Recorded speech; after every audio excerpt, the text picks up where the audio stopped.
Don't ever go to a strip club right when they open. One of the worst decisions we've ever made. You think you get to a strip club right when they open and you're the first people there? No! There was a big fat guy in the corner who never left. I don't know why you seem like such a Kelly Clarkson guy. I am a Kelly Clarkson guy. If you don't like Kelly Clarkson, honestly, f*** you. And that's to everybody in the chat. If you don't like Kelly Clarkson, f*** you. I'm not calling you a slur by saying you love Sam Laporta. It's okay. You love Sam Laporta. Say you love Sam Laporta. Say it. I like Sam Laporta tonight. No, say you love him. I like Sam Laporta. No, say you love him, dude. I don't love Sam Laporta. But 18 and 19 is good enough for the Florida Gators. As long as you're a young, cool guy who f***ing gets top 10 recruiting classes every f***ing year, and you lose games to Georgia Southern and South Florida. I f***ing hate this guy. You think I have a model? You don't have a model. You've never talked. You are being serious. You think I have a model? You thought about having a model? No.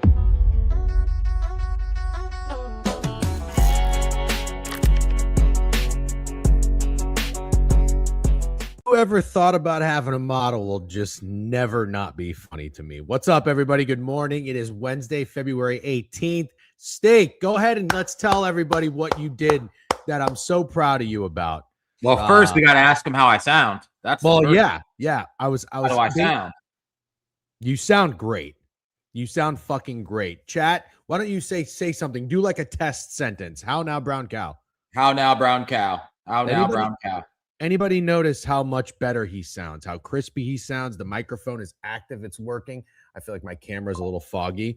I got to get on Steak's level. It's literally 10:07. I'm sorry, Pipkins. I'm sorry. That's on that's my bad. I got hit with corpse shit right when talking to Chewy. I think Pip was talking to Chewy, to be fair.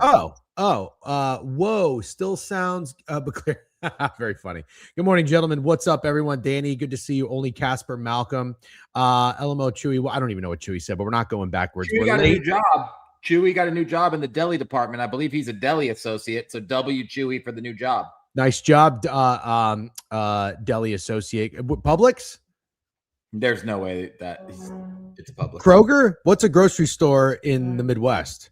Don't know. Food Lion. That's a good guess. Albertsons? Another good guess. Do you remember Goodings? Yes, I do. He's Jewel. Never heard of Jewel. Never heard of Jewel either. I thought that's something that you rip. All right. It's 10:08. I'm so sorry to have BK marinating in his car, but we're going to get him up. You're not going to like the camera angle, BK, but you're just going to have to deal with it. We're going 3 cam. Boom. Add to the stage. Now, hold on a second. Over a little you bit. can put BK in the middle if you want. I was going to do that. All right. So let me do you. And then, oh, wait. Hold on. Is that how I do it? Holy shit, that rocks. Yeah. BK, it's good to see you. Before we get started and talking about golf, you look hilarious leaning over this much, by the way. It's fine. We're just going to roll with it. I have an idea. Hold on. Just hear me out for a second. Straddle your middle console. It's all the way back. You were actually I can't move it. I'm fine. We're good. Okay. All right. Anyways, good to see you. Did you happen to see what Steak did in betting golf? Yeah, obviously. What kind of question is that? Like, did you know Will Smith slapped Chris Rock at the Grammys? Like, yeah, dude, I know that Steak hit Colin. I know that. By the way, that was staged, right? You agree with that? That was all fake? No, I don't actually. Yeah, you don't believe it. Because I believe everything. Yeah, you believe everything. You live in fucking Can I say something? Is it about the I Epstein don't know files? if you guys need the intro with like the strip club thing. Like, once you see it once, like, you kind of know what's coming. I'm just a word of advice. Way to kill the vibes. Just saying. I'll say this: an intro does need to be changed up, and we've only been on, I think, Book It for like 2 or 3 weeks, so this is week 3. Yet. But eventually, we will need a new intro, like another month of that intro, and I would agree with you. But I think you're jumping the gun a little bit. Yeah, now, what's your favorite part of the intro? I know my favorite part. None really do it for me. Wow. You hate the intro. I like the part where he tells me to say I love Sam Laporta, and I just say that I like Sam Laporta. I thought that was my favorite part. No, it's fine. Like, I just word of advice. I think you know what that tells me though. I like that you have that opinion because that tells me you're listening to the show. Because if you weren't listening to the show, the intro wouldn't get old to you. So you've watched every episode, start to finish. Yeah, I'm locked in. You're locked the fuck in. Did you, while we're at it, did you ever listen to Surgical Stream? Which I know you're a Trent guy. Did you listen to Surge or not really? Yeah. No. You're more of a morning guy. I think when you like tune into stuff. Yeah, I honestly, if I'm doing real work at my job, which is sometimes, I can't listen to pods. Like, Yeah. I can't. The cross stream of me thinking and other people talking doesn't work for me. Well, I've realized something when I listen to a podcast and work, even if I'm not working, but like if I'm let's say I'm even writing the newsletter for our picks, I'm not listening to the podcast. I'm like, my focus is only on one thing. Yeah. And I saw a great tweet. I actually tweeted about this tweet I saw a little bit ago. Going to the grocery store. When I go, it's not really fun and enjoyable in the city, but like going grocery shopping, like in a suburb, is awesome. Get to the grocery store, you have your cart, you parked in the parking lot. You can kind of like zen. You just zone in on the groceries. You think about what you need to get. I would do that with AirPods on and listening to a podcast. And I realized if I'm actually listening to what's being said, I'm forgetting everything I actually need. And I'm just like wandering and I'm thinking about what's right in front of me. So you can't even shop and pod. Can't shop and pod. Can't shop and pod. I'll wander around for 30 minutes and I'll look at my list and I've got like 3 of 17 things. And then I have to go backwards. And the last thing you want to do at a busy Whole Foods is go backwards. Okay. Yeah. You don't want to go against the current. But anyways, that's not what we're here to talk about. So Steak, nice job on Colin. He's 1-3 plus 50 units or whatever the fuck comes out to be. Go ahead. So did you bet anybody else? How did you land on Colin? Like, could you take me through your thought process pre-week?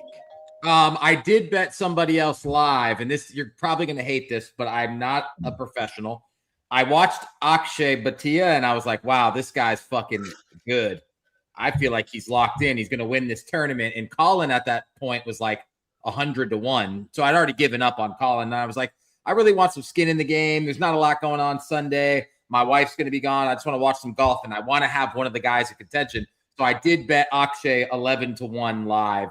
And then that's not the worst number I've ever heard in my life. Like, Agreed. That's not that bad. It felt bad after watching him on Sunday, dude. Holy shit. Yeah. So you straight up single B Colin 55-1 pre-tournament. Yes, but to this week, the reason I'm here early is because obviously I already have my Colin bet in, but I want to get a few guys. And the fact that you're in your car makes me think you're going to hit an outright this week. So Steak, you're a big gambler. You bet on a lot of different things. Is there anything better than having an outright in the mix on Sunday with a big ticket on him? It was the best thing ever. People were fucking It's DMing me like crazy. My heart rate was probably 180 beats per minute during that 30-minute break where fucking Bridgerman or whatever. Yeah. I mean, my heart was fucking pounding. I felt like I did an hour of intense cardio watching that last 2 holes. Yeah, no, that's awesome. And I'm sure when he made those long putts on the back 9, you were just like fucking, like, you were just pumped up, man. There's nothing better than a golf sweat. I didn't think there was a chance in hell he would make that one putt. What hole was that? 14 or 15, where he nailed like the long putt that I feel like I've never seen him make. Yeah, that was the momentum shifter when he made that long one. It was on 14 or 15, and then he hit that really good iron in and made like a sliding 8-footer. Yeah, it was a great performance from Colin. Do you know why he single bullet Colin though, right? Yes, I'm not dumb. But you asked him. What? You asked him. He asked him like anyone else. Yeah, like if he like bet a full card, and it was just like, okay, I'm just betting Colin this week. So I don't know if I'm like being interrogated or like I was proven wrong, because I don't necessarily see it that way to a certain, like, I don't think betting on Colin these past 3-4 years has been a very losing strategy. Like, it truly has not worked out. He has not won in the United States in 5 years. And his win that wasn't 5 years ago was in the swing season when he was like 14-1. So he's been one of the most unprofitable golfers to bet on over the past couple of years because he's been low odds and he hasn't won. So him winning last week, like, I don't think like vindicates Colin over these past couple of years. Let me ask you one question though. Do you think he's going to turn it around, or do you think it was a like flash in the pan and he's just going to go back to being trash again? Like, no, I think I don't know if he's going to go out and win a major this year. Yeah, maybe he could win another event, but I don't see him, reeling off a ton of wins and, winning the Masters this year after that performance. I would disagree a little bit. I think, didn't he come close to winning a major last year, BK? Did he blow it? No. Okay. So what am I thinking of? No. Bay Hill against Henley. Yeah, right. Not a major. Okay. I think that, and I didn't get to watch it, unfortunately, but just from everything I've heard, the fact that Colin stood there for those 45 minutes while Bridgman fucked everything up and the weather got worse, and he still had the stones to come through and not blow it. That's very un-Colin-like. It was a very uncharacteristic. Colin hasn't done that on Sunday in a really long time. I think he might be out of the pits, dude. If he can come out and still persevere and make it with some adversity. See, if it was easy breezy, like he just coasted to a victory, yeah, fine. But because he had that adversity, and he still won, I think Colin might start to get right, and then you're gonna see me have to jump back on the wagon. Just saying. Yeah, look, I don't know what's gonna happen with Colin coming up. I think he's completely dead this week. You should not bet him this week. You I won obviously your money have on. to. I have to. I understand that, but again, if Colin had won a bunch, yeah, he could win this week. He could win at Riviera, but it was such a weight off his shoulder to win at Pebble, and I think that win took a lot out of him, and he knew we needed that win. That, I don't know, it's just tough to back it up and win the next week. It always is, but I think it's especially hard for someone that hasn't won in a while. Yeah. Just real quick, can I shout out a couple people? Scholastic 7-stream streak, DC Bets 15-stream streak, Freeze 15-stream streak, Rising's 15-stream streak, Waka with the resubscription for 27 months, and Time of J gave out 5 subs. W. Did you get the guy for 135? I don't see that on mine. One and only Casper, 135 stream streak. Something's wrong with my Twitch. It's at the very top. 2 minutes ago. W Casper. Casper. Yep. DC said, "What's up? Best golf better on the board review, Jeff, BK." BK, how did your card do last weekend? Did you have anybody in contention? Fitz finished 2 out of a playoff. I mean, Tommy did. I'm sorry. Yeah. But he never was really in it. Fitz played well. Really, it's solid. Okay. Nothing crazy. The guys I bet on played decent. So since I gave Steak $200 on Saturday, and he bet Sunday, and he bet Colin with my money to win, does that count as me hitting an outright? No, because it was live. It was live, right. It doesn't count. Right. Okay, it doesn't count. Feels like it should count. No, I don't think there's any aspect of it that should count. Does it count as Steak winning 2 outrights? No, it does not. No. It does not. All right. You hit the winner, and then you bet it live as well. Yeah, I have a question. Don't you have to get the guy pre-flop to say you hit an outright? That's what I'm saying. That's literally exactly what I'm saying. Okay, cool. I'm totally joking, by the way. Did you see our boy? You think I was actually going to count that as me hitting it outright that you bet? If BK would have allowed it, you would have. He wouldn't have. I just wanted to see his reaction. I thought he was going to get angry. He's not. He's very poised right now. Yeah, you are calm. You're poised in the pocket. We know a guy. I'm not going to say his name because I told him I wasn't going to slander him, but you know him, and he bet Batia plus 225 live. Does that grind your gears, or does that grind your gears? Yeah, not a great bet, but we've all been there. Okay, just wanted to feel that out. All right, BK, talk to us about this weekend's tournament. Where are we going? Take us there. Tell me about the course. So we're going to Riviera. You've been there. You've walked on the grounds. With you. Likely the best course on the PGA Tour from a pure architecture, ranking standpoint. We've seen a lot of really great winners here. Decky, Max Homa, John Rahm, Dustin Johnson, Bubba Watson. This is a place where really good golfers tend to win. I would say it's moderate scoring. I would say winner 17, 18 under. this week. Really good iron players have won here. It's not the longest course on tour, but it's very wet in LA right now. They've gotten a lot of rain, so I think bombers are going to have a bit of an advantage. Like guys like Colin might be at a little bit of a disadvantage where Pebble was really short last week. But yeah, all around good golfers, really good iron players. Again, it's in Cali again, so Poa Greens. But you got to be a legit golfer to win here, I think. Got to be a legit golfer to win here. Do you have your card? Yeah. Can I make a claim real quick before BK gives his card? Yeah, what's up? I feel really confident about this. BK is going to hit an outright this week. I want the chat to quote me. It's happening. Don't say anything about it. It's fucking happening. I can feel it. It doesn't work like that, but I appreciate it. Or does it, BK? Or does it? Yeah, BK. Look, I don't know. I think the big elephant in the room is that Scotty Scheffler hasn't won these past 2 weeks. And he probably should have. And this feels like the week where he takes everyone's lunch money. Yeah. Are you betting no Scotty on all your outrights? No, I'm not, but I'm going to bet some dual forecasts. Okay. BK, you didn't mention the story about whenever we did go to the Riviera and Hideki. And you saw Hideki grinding on the range and then he won. Wow, roll your eyes a little bit fucking harder. Yeah. We went, my wife and I were in town. We were going to go to San Diego. We had to pivot to LA because it was raining. We went to the Riv, not planned. You were there the same weekend. We met up. It was a good time. And we followed Decky, followed Finau, a couple other guys. Hideki played so poorly. Cantlay was in the lead.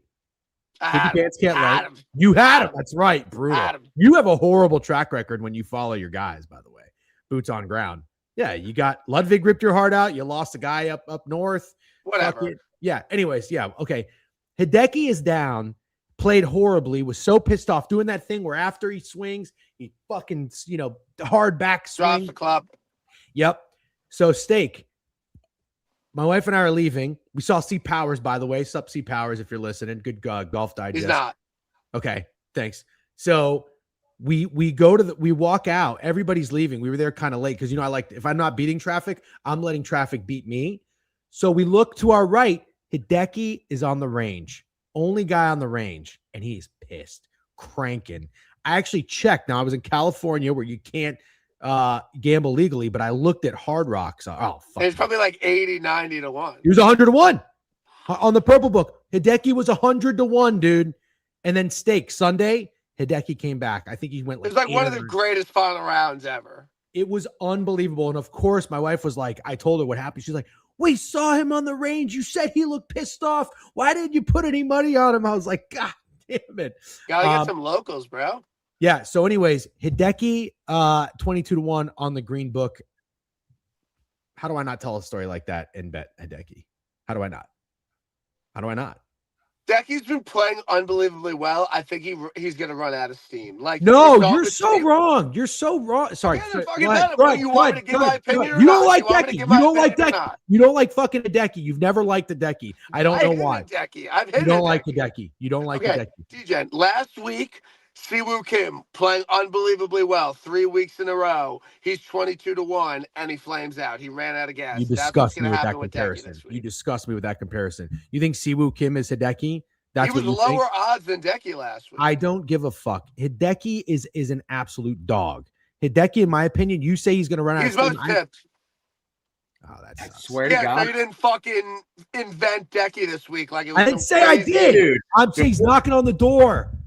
Before you guys started talking about him, I was literally going to say he's the most corp bitch I've seen so far. I've seen his name everywhere. Every golf card already posted has him on it. Corp bitch. Fuck. All right. I'm on Tommy Fleetwood again. 22 to 1 on the green book. Ooh, okay. That might be your one. Tommy played really well last week. He's had some good finishes here. It's the year of Tommy Fleetwood. I don't love it. It's at the end of the day, it's Tommy Fleetwood, but I feel good about Tommy this week. When you say it's the year of Tommy Fleetwood, what does that mean?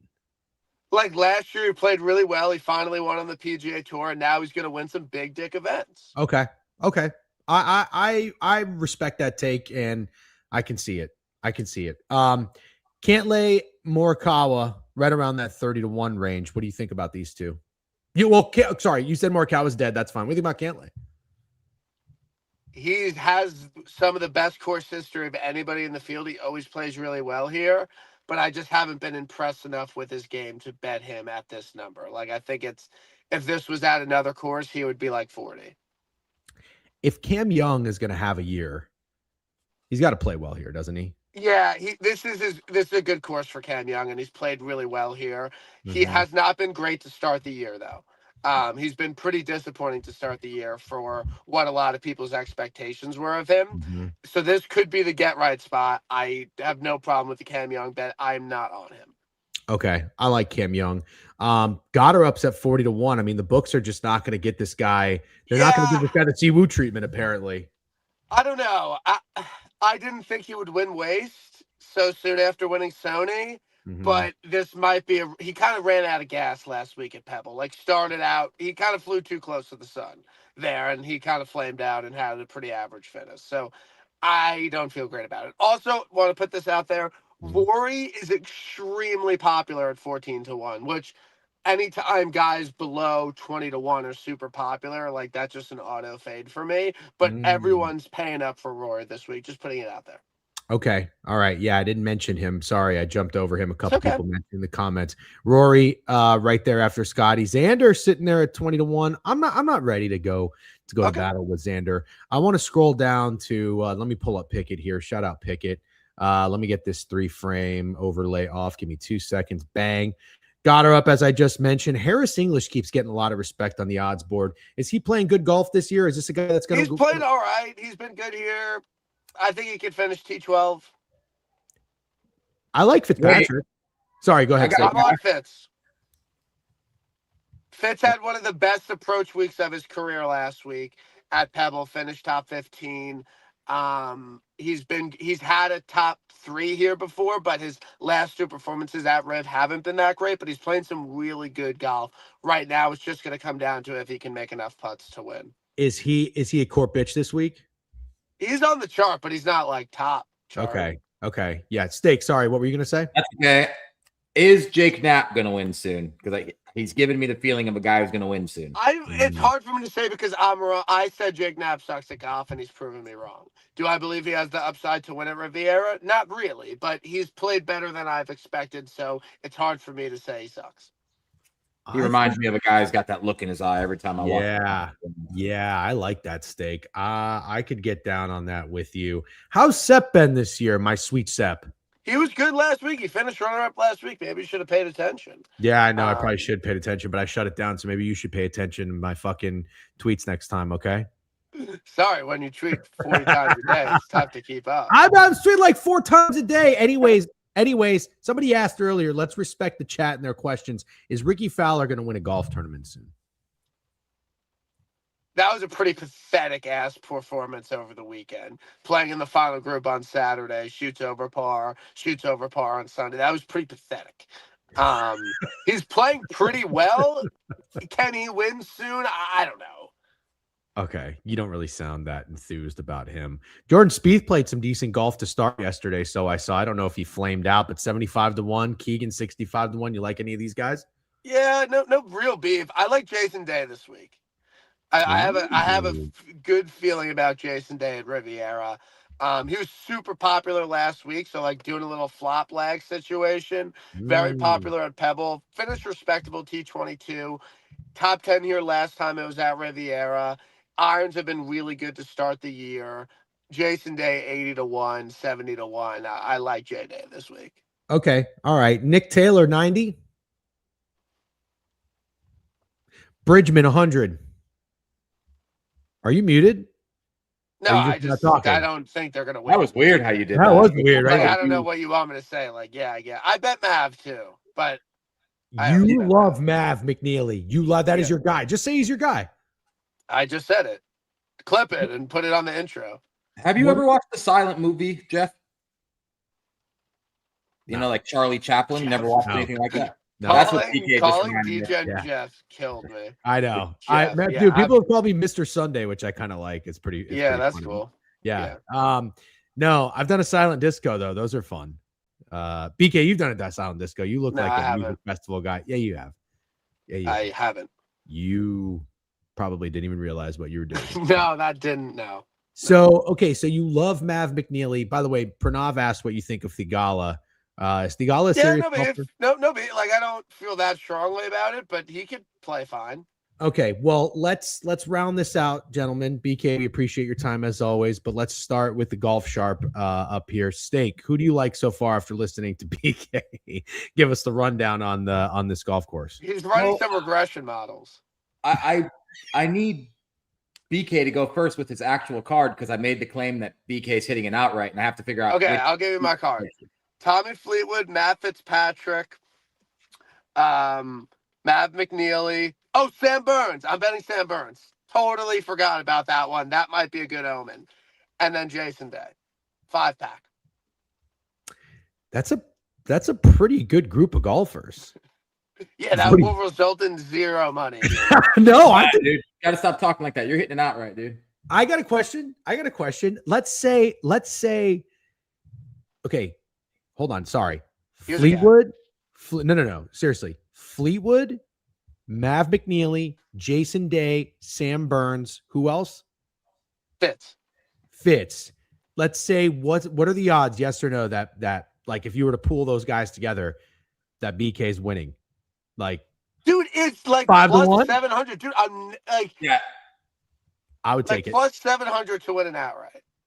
All For their your group odds of guys. combined equals 7 to 1. Okay, 7 to 1. BK 7 to 1. I'm taking that.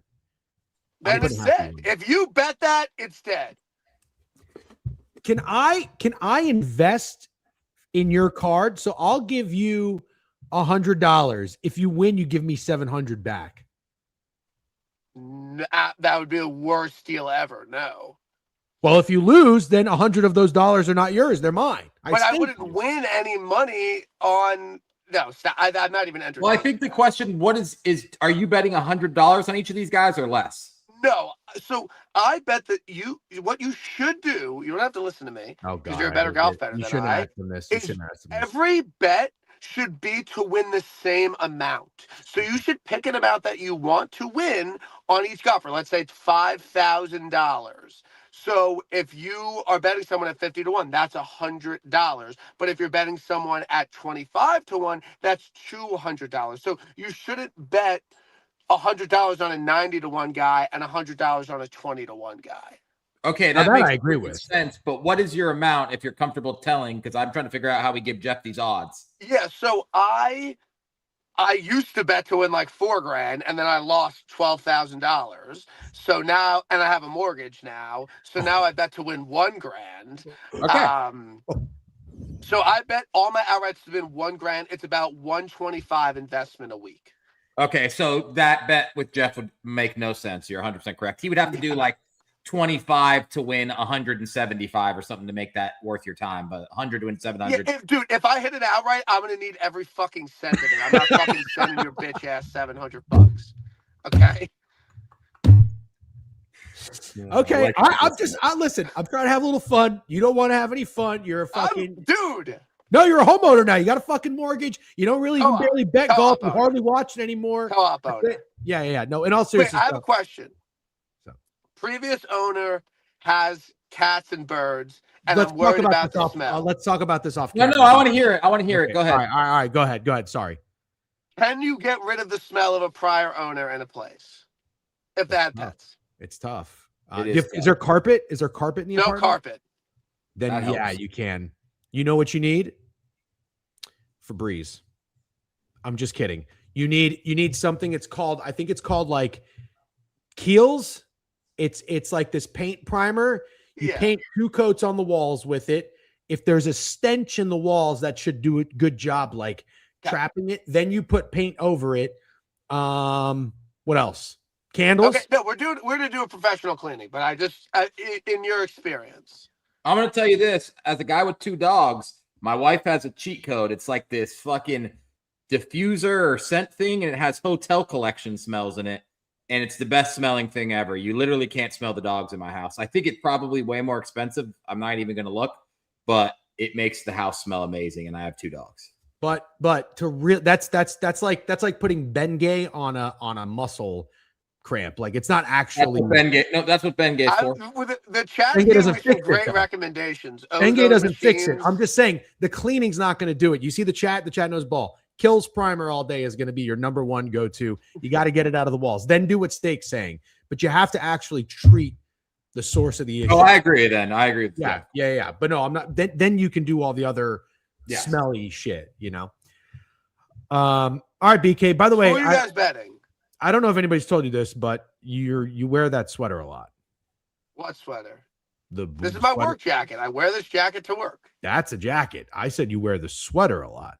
All right, fine. I'm just saying. Jeff's being mean. I'll glaze you, BK. That little spiel you just gave about gambling the same amount, losing $12,000, lowering your units, that was very transparent, and there needs to be more people like you being transparent. I don't think I'm really that transparent, but I felt like that was a very good job being transparent and saying, hey, I lost some money, so I lowered my units. People need to hear that, man. People lose at gambling sometimes. Got to hear that. Yeah.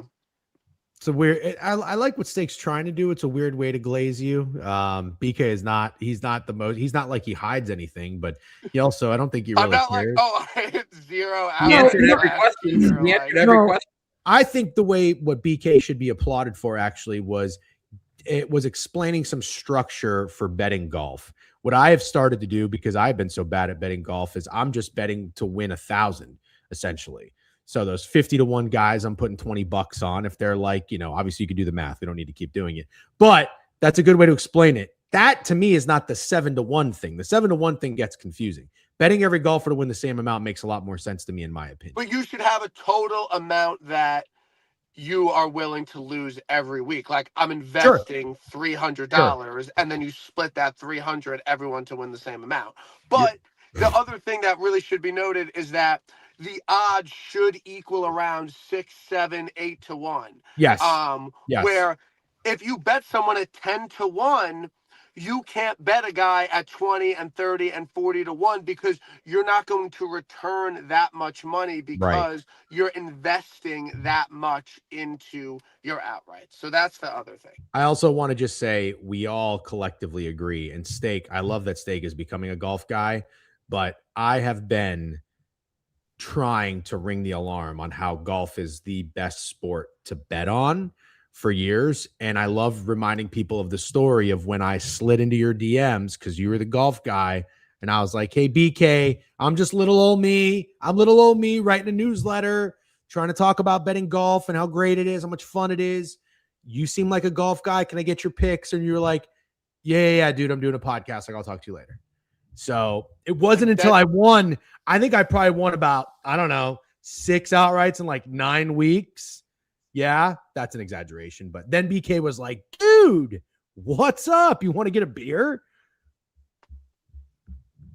You don't like that story. It didn't happen like that, but if that's how you want to tell it, I'm fine with it. I don't care anymore. It's the best. All right, but bet responsibly. I need your cards out by 8 p.m. tonight. Who the fuck are you? I'm fucking Brian Kirshner. I'm the I got a guy. Bitch. I got a guy. Give it to him right now. Steak. Who you betting? Colin Morikawa, very obvious. I think I can't say the thing I said about Jake Knapp and then not toss him in there. And then I've decided your outright winner is going to be Sam Burns. And I'm also going to take Patrick Cantlay. My total investment will be $400. I'm going to work on your strategy, but it won't happen this week. Okay, that's like around 7x kind of. Might be a little bit below, but it's okay. You won last week, then you could go lower. If you get Steak to do this and follow this, because Steak does whatever he wants, and I'll be really, really impressed. I'll be really impressed. I'll tell Steak what to do, and he'll just be like, yeah, I'll do whatever I want. But I think he's actually taking what you're saying in, and he might apply it. I'm going to be really, really impressed. I thought Steak was going to say your outright winner. That's hard to say. Outright winner was going to be Fleetwood. I'm shocked he said Burns. That's when I was between Fleetwood and Burns. I'm going to go Fleet. He's dead. Oh, I'm the one that's killing your guys. Dude, I'm the one? anytime we bet the same guy, they die. And that's my fault. I mean, I'm coming with the picks, and then you fucking follow. So, yeah. Fleetwood's dead, but I'm taking him. I'm taking Cameron Young. Neither of you guys are. No beef. Someone's got to be on Cam if he wins. I'm going to tail Steak with Jake Knapp. I'm You not got gonna room take, for like one more guy. I know who it. I'm taking Matthew Fitzpatrick. God. So you have Oh two. God, what? You have 2 of BK's guys. You have Fitzpatrick? Yes. It's Mm. fine. I don't care. It doesn't. I would say maybe work on listening to your guests. I listen. I listen to this guy every Okay, fucking post Wednesday your for a cards. I'll long, see you long next time. week. All right, goodbye, BK. Thanks for joining us, BK. WBK. Great job talking golf as always. Someone said Pearson Cootie. Absolutely fucking not. Absolutely. That's mean, Alan Dims. How Yeah, mean. Alan Dims. Why would you say that? Well, you guys, I got some fucking asshole. This guy, I had to just block him, waffle something. This guy's chat my ass. He comes out of nowhere. He was doing it to me too. Oh my God. Who are these great. people? Where do they just come out of nowhere? Tried to chirp my Arizona State wager.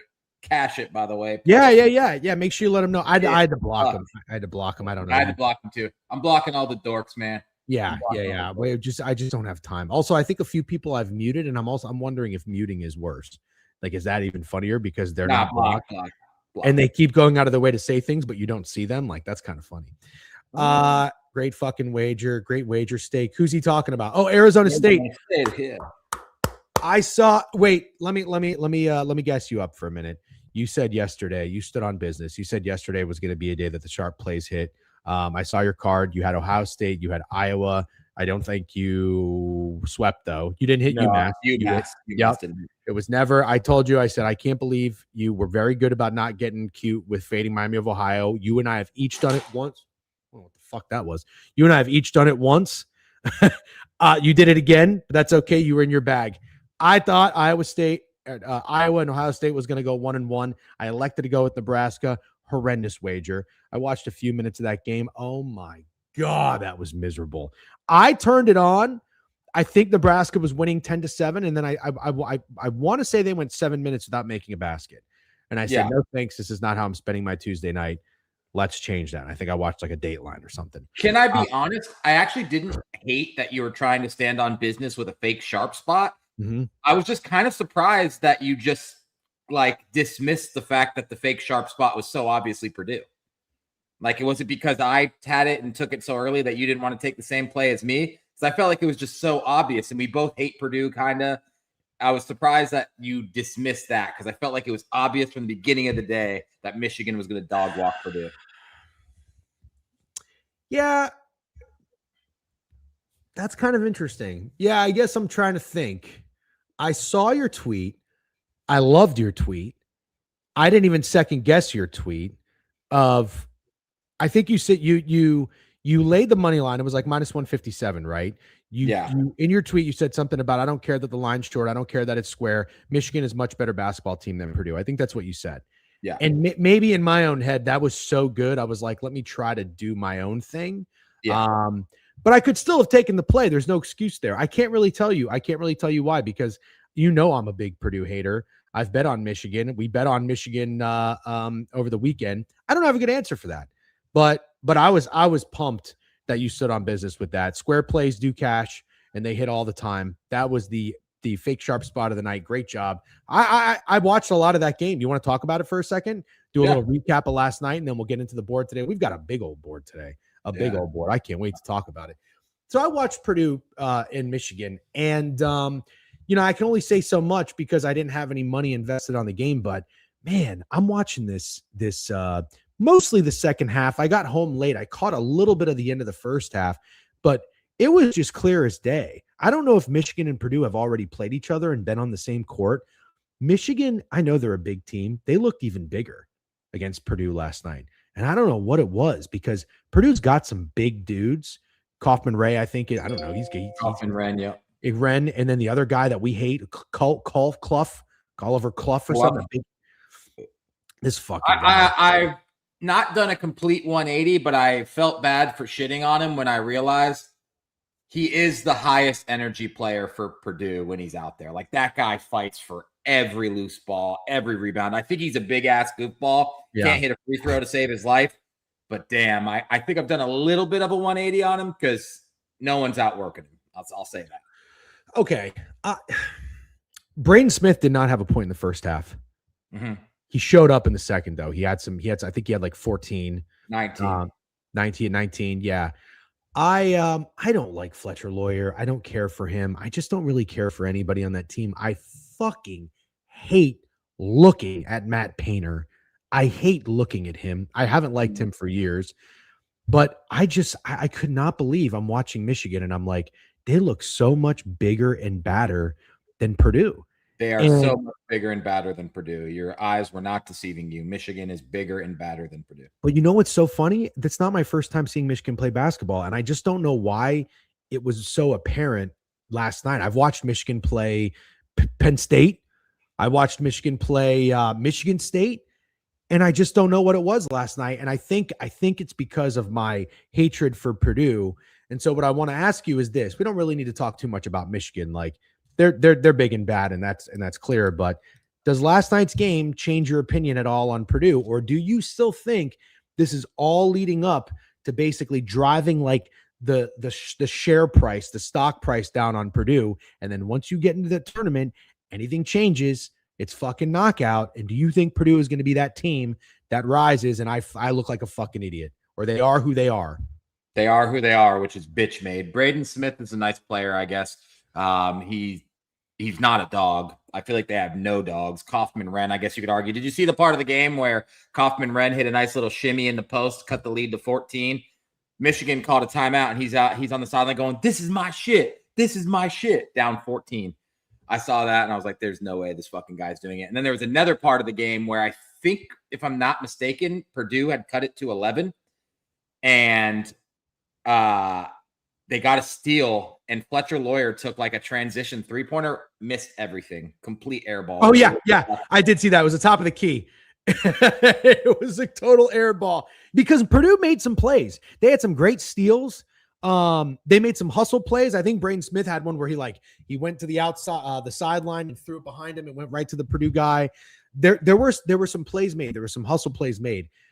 Ramble, whose opinion we both very much respect, says we're tripping about Purdue. Well, to be fair, I think they already know this, but we're not tripping about Purdue versus Michigan. We've been hating on Purdue all year, to be completely fair. We're Purdue haters. I want to make that known. Got to stand on business more often. I hate Purdue. I think they suck. I think they're bitch made, and I think that their ceiling is very, very low this year, and they stand no shot against a 1 seed or any of the other 2 seeds. That's my prediction for Purdue this year. I had a tweet last night that did pretty well. Alan Dims is talking about it. I think it's probably still getting likes. It is. It's got 6 bookmarks, which is hilarious to bookmark that tweet. What are you going to come back to this after Michigan and Purdue play 100 times to see if I was correct? It is so funny how people take this literally. But if it's not literal, then it's essentially rage baiting. I'll admit maybe this is 10% rage bait, but 90% I mean it. Couple of Michigan guys commented. Special K said this may be your Ramble. Stop that. You watch the game. Don't try to convince yourself. I don't like this, Ramble. Don't try to convince yourself that game was close. That was straight dick down domination for 40 minutes. But I have a fun ask of you because you'll be more serious and honest about this. If Michigan and Purdue played 100 times, how many times would Michigan win? Not 100 though. Well, come on. Obviously, they're not going to win 100 times. Oh God, I don't know. If they played 100 times at Purdue, is that the question?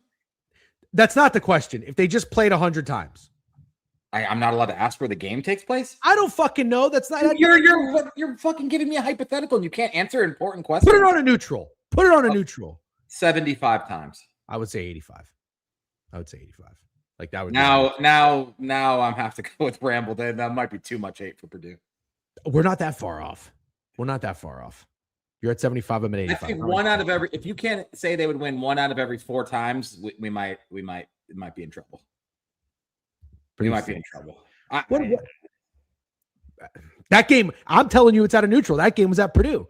Purdue had home court advantage, and that's why I clarified. But okay, it's fair. I think for the most part we're on the same page. We'll be fading Purdue in March. I think we can both say that, right? That's what I'm asking you. Essentially, that's what I'm asking you.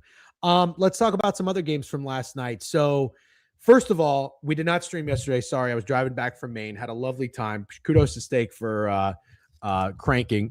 We thought about maybe running a board review for Steak to go on, but he had to tend to some things as well. So we're going to hit it really hard today, and we're going to really turn up the volume on CBB because that's we got. That's all we got. Steak does have to travel tomorrow, so he'll be off. But then going into next week and into March, we're going to get as familiar as we can with all these teams and dig deep. Also, I saw the rest of the schedule for college basketball. It fucking rocks. So there's a lot of really, really good slates. I'm going to be watching more ball. This is when I start to get interested. I have no idea how anybody gives two flying fucks about the first 20 games of the college basketball season, but to each their own. Here we are. And last night there were some good matchups on deck. Iowa, Nebraska. Congratulations, Iowa bettors. You guys got the best of me. It was never Nebraska. It really wasn't. I don't think Iowa looked great. I watched a few minutes of that game. Like I said, Nebraska was so pathetic, I had to turn it off. But is Nebraska? I thought Iowa was a dead team. They were not dead.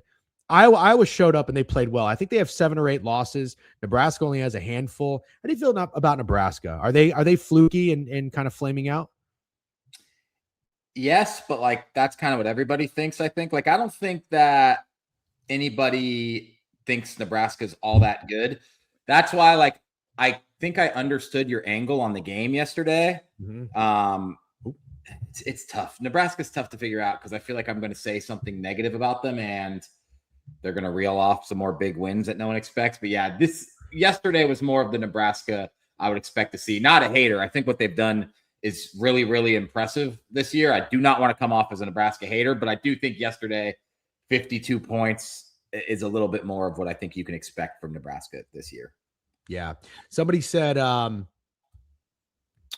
Kyle B said 111 said Nebraska's a first weekend loss. I can see it. Yep. Double with Danny. Can we talk about how the fired coach system is elite and will never will die? You asked me and somebody else asked me, they commented this on our Sunday Steak special. You went with Ohio State. We'll talk about in a second. I went with Baylor and you asked me, you said, did you fade the fired coach system intentionally? Nope. Totally forgot. I think I knew, I can't sit up here and lie to you. I think I knew Tang got fired. Completely forgot that he got fired. Would I have changed the bet? Can't tell you no. I got to own the L. I still think I like Baylor because I faded Baylor the game before with Louisville. And I thought Baylor finally got through that really rough stretch. And I was like, you know what? A soft landing in Kansas State with a team that's really bad. This might be a good get right spot for them. I thought they were going to win by double digits. They never had a chance. So L on me. I did not intentionally fade the system. Totally forgot. And somebody said the fired coach system never dies. Steak, do you concur? Are we with the fired coach system or do you think it's kind of case by case now? I think it hasn't been hitting like it was in the past, but I guess yesterday was undeniable. I can't really recall have any college basketball coaches got fired yet this year? I know it's probably a dumb question. Any major ones? Not that I can think of. Yeah. I'm interested to see how it does. But yeah, that was nothing to say. I sold the day before that with Creighton, so I'm not going to be giving you too much shit, even though I was surprised because you used to love that system, man. That was your system back in the day. Yeah, no, it was an autoplay for me. Maybe I'll at least start to take it a little bit more seriously because I don't like how it's fallen off. Shady Beeve with a sub bag. He said Nebraska, a bunch of laughy faces. Yep, that's right. Good job on Iowa. Although I can only give Beeve so much credit on betting Iowa because he bets Iowa all the time, just like he does with Ohio State. And on that note, I got to give Ohio State some credit. I watched Ohio State, Wisconsin. Every fucking time, not every time, I bet a Wisconsin under against Michigan State. These assholes can't miss a 3. Can't miss a fucking 3. Who is this guy? I tweeted about him. I already forgot his fucking name. He was so forgetful last night. He had like 29 points against Michigan State. Is it Boyd or something? This guy was shooting. He couldn't miss threes. I think he was like 8 for 10 from 3. Isaiah Boyd or some shit like that. Nick Boyd. Yeah. You know what I'm talking about? Yes. Holy shit. I'm watching Wisconsin play Ohio State last night. Not only can these guys not make a 3, they couldn't make a fucking layup. They were so pathetic. Now, I still don't really like Ohio State. Ohio State doesn't really make it move. They don't really do anything for me. I tweeted about this. I haven't enjoyed watching Ohio State basketball since Conley and Greg Oden. I got corrected, and I want to make sure that I acknowledge I was corrected. Aaron Kraft was a dog. Jared Sullinger. Jared Sullinger, one of the best players of college basketball when he was playing. Yep. Jared Sullinger was a dog. I do indeed remember that. He was almost like a little, I don't know. I mean, is it like a stretch to say he was in college? He was like Tim Duncan-ish. Like if he got within 6 feet of the basket, like you knew it was going in. You know what, man? I'm sure a lot of people, oh yeah, Evan Turner's a good one. I don't know how we didn't think of Evan Turner. A lot of people probably give you shit for that take. That's not a horrible take to me. Yeah. He was Duncan. I don't think it's a bad take, man. Thank you very much. I thought it was Kraft with a K, by the way. Isn't it Aaron Kraft with a K? That's L ball knowledge if you spelled it wrong. Evan Turner was good. Yep, Evan Turner was good. A horrendous LaMarcus Aldridge. Oh, better comp. Yeah. It's Kraft with a C. Oh, okay, got it. Why did I think it was Kraft with a K? Maybe I think I'm thinking of Robert Kraft or something. I'm friends with Sullinger on Facebook. Is this the real Snowman? It's the real Snowman Sports, I think, but he's on Twitter. You're on Twitter? That doesn't make any sense. That's weird. Jared Sullinger, Celtics legend. Yeah, that's right. So this guy, Devin Royal, it feels like he's been in college for a long time. He had a great bounce back game. Oh, Tucker Kraft. That's probably what I'm thinking of. Thanks, JJ Miles. Bail me out there. I don't think Ohio State's very good. Do you think Ohio State's very good? That was a good spot. That was a great read. Great line read by the Sharps. You as well. You were on them. And good job, Beeve. Short favorite. I think it was an unranked favorite against a ranked opponent, if I'm not mistaken. Mm-hmm. Or maybe, they got Ohio State closed at -1. I don't know what are we basing Ohio State on? Like a tournament team? Do I think they're very good? I think they're overrated by Vegas. I think everybody agrees with that. Do I think do I think you want to play them in the tournament as a lower seed? Not really, to be honest. I don't think you do. I think they have enough talent that I wouldn't be hyped if somehow Ohio State snags a 12 seed and me as a 5 seed, top 25 team coming off a great year has to play Ohio State in the first round. But I'd be excited about that? Not really, to be honest. So that's kind of what I'm getting at. You just said it, and Beef said it as well. You respect Ohio State. I respect them being somebody you wouldn't necessarily want to play as a 12 seed. Yeah, I'm not. By the way, I saw someone say NIT bound. Very possible. I have no idea.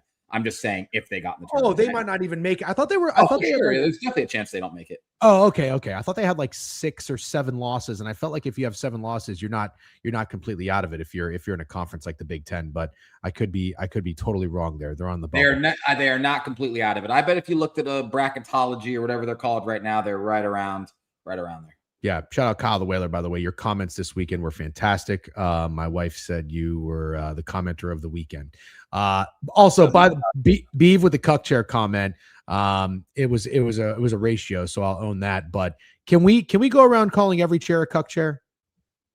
Every chair a cuck chair. Oh, it was a really nice leather chair in a nice bar, sitting in a chair. I don't think you can just say every chair is a cuck chair. I think the cuck chair has to be like a hotel chair. Personally, that dilutes the cuck chair. You're at a hotel, but you're saying it has to be in a hotel room in order to qualify as a cuck chair? Yeah, there's no cuck chair in a public place. I don't know. Sometimes, the beef soldiers just show up. I'm not sure. Oh, I'm not asking why the soldiers showed up. I'm asking your opinion. Don't overthink the question here. We can't call every chair a cuck chair. That's my. Yeah, I don't know if I would have called that a cuck chair. I did like Beef's comments. Sorry. That's okay. I think I even liked it too. It got me at first. It's like the word cuck is just an easy. It's like hitting your funny bone. You just or your the knee at the doctor and your leg kicks up. Real quick, I do want to acknowledge Snack's comment. We can't hate the 4-year guys and bitch about the one and dones. You're absolutely right. I will own that. I take it back. Devin Royal. Yep. Yeah. Let's find the happy medium because I don't want the 8-year guys. Yeah. Like get me. I don't want to watch any more Chad Baker Mazzara. I just don't. I really didn't want Trinidad Chambliss to come back to college football. Not that we're talking about that right now, but just I'm cool with the 4-year seniors. The 8-year dudes really piss me off. The 25-year-olds playing college sports really pisses me off. Yeah. Ken Spliffy Jr. with a new follow. Welcome to the Book It Sports Twitch page. We are here. Fake Sharps are on here Monday through Friday, 10 a.m. to noon-ish Eastern, doing the board review. Welcome. It's good to see everybody. We missed you yesterday. And shout out to the YouTube gang as well. I see you guys showing up. The Montana linebacker that has the 9th year. Yeah, we're not going to talk about that. Okay. Another game I wanted to ask you about, Steak. Well, no, we don't really need to talk about Miami of Ohio very much. You stood on business again with a late night play. I didn't really pay attention to it. I saw there were a couple spots late. There was Oregon, Minnesota. I think Beef had Oregon.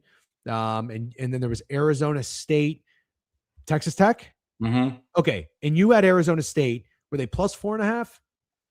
Plus 7.5. Plus 7.5. Did they win outright? Yeah. Wow. So Texas Tech was off a big win. So we would call that a letdown spot. Texas Tech had just beat Arizona in overtime. Shout out to Yeah. the guy, by the way, who tweeted and shout us out, said from learning from watching the board review to fade bounce back spots. Arizona's in a bounce back spot. We appreciate that. Congratulations on your winning wager. Any takeaways from Texas Tech, Arizona State? I saw we had a big injury. Yeah, I was going to say that's unfortunately the only takeaway. I would have more to say if JT Toppin didn't get hurt. I've seen a lot of people say it's a bad leg injury or ACL. I'm not 100% sure. It didn't look good. And so that's really the only takeaway, because this team is completely toast without him. There's just no shot they can do anything. And it's too bad, because they were definitely one of the hottest and coolest teams in the country. They're the only team with the resume they have, beating number 1, number 3, and number 4. But yeah, I unfortunately didn't get to listen to any of the shows I normally listen to yesterday, because it was my wife's birthday. So I listened to nothing. But man, I didn't see anybody talking about how weird the spot was. 11 p.m. at Arizona State for Texas Tech, coming off these wars against the best teams in the country. And I was like, it was just like a late lean. I thought it was so strange. Very little talk about it. So yeah, that worked out. That was an incredibly sleepy spot, because unfortunately they were still losing with 5 minutes left when JT Toppin did get hurt. I'm not saying they wouldn't have won the game if he was in there. I have no idea, but it was a sleepy spot anyway you slice it. Good job. Way to go. And shout out Rav. Rav, I believe, is an Arizona State alum. So he went to war with him as well. And I see him chirping beef. Good job. Rav, do you see Rav's parlay? No. Rhode Island money line, Arizona State money line, 20-1. Oh, nice job. Nice job. Hey, we should do that. Not like underdog parlays, but remember, we should find a dog of the day. And I know for whatever reason you retired saying dog of the day, which is crazy. That was part of your biggest come up, but I'm going to bring out dog of the day in you. Okay. That's what I'm going to do. Dog of the day, money line. That's all we do. Money line. We find a dog, small school, mid-major, doesn't matter, but we should get one dog of the day from now to the end of college basketball. And okay? what's our sheet called? The one that Goots got for us? What did we have? Because that's we're putting that out today. Was it the fake sharp sheet? Fake sharp sheet. Sounds right. Fake sharp sheet.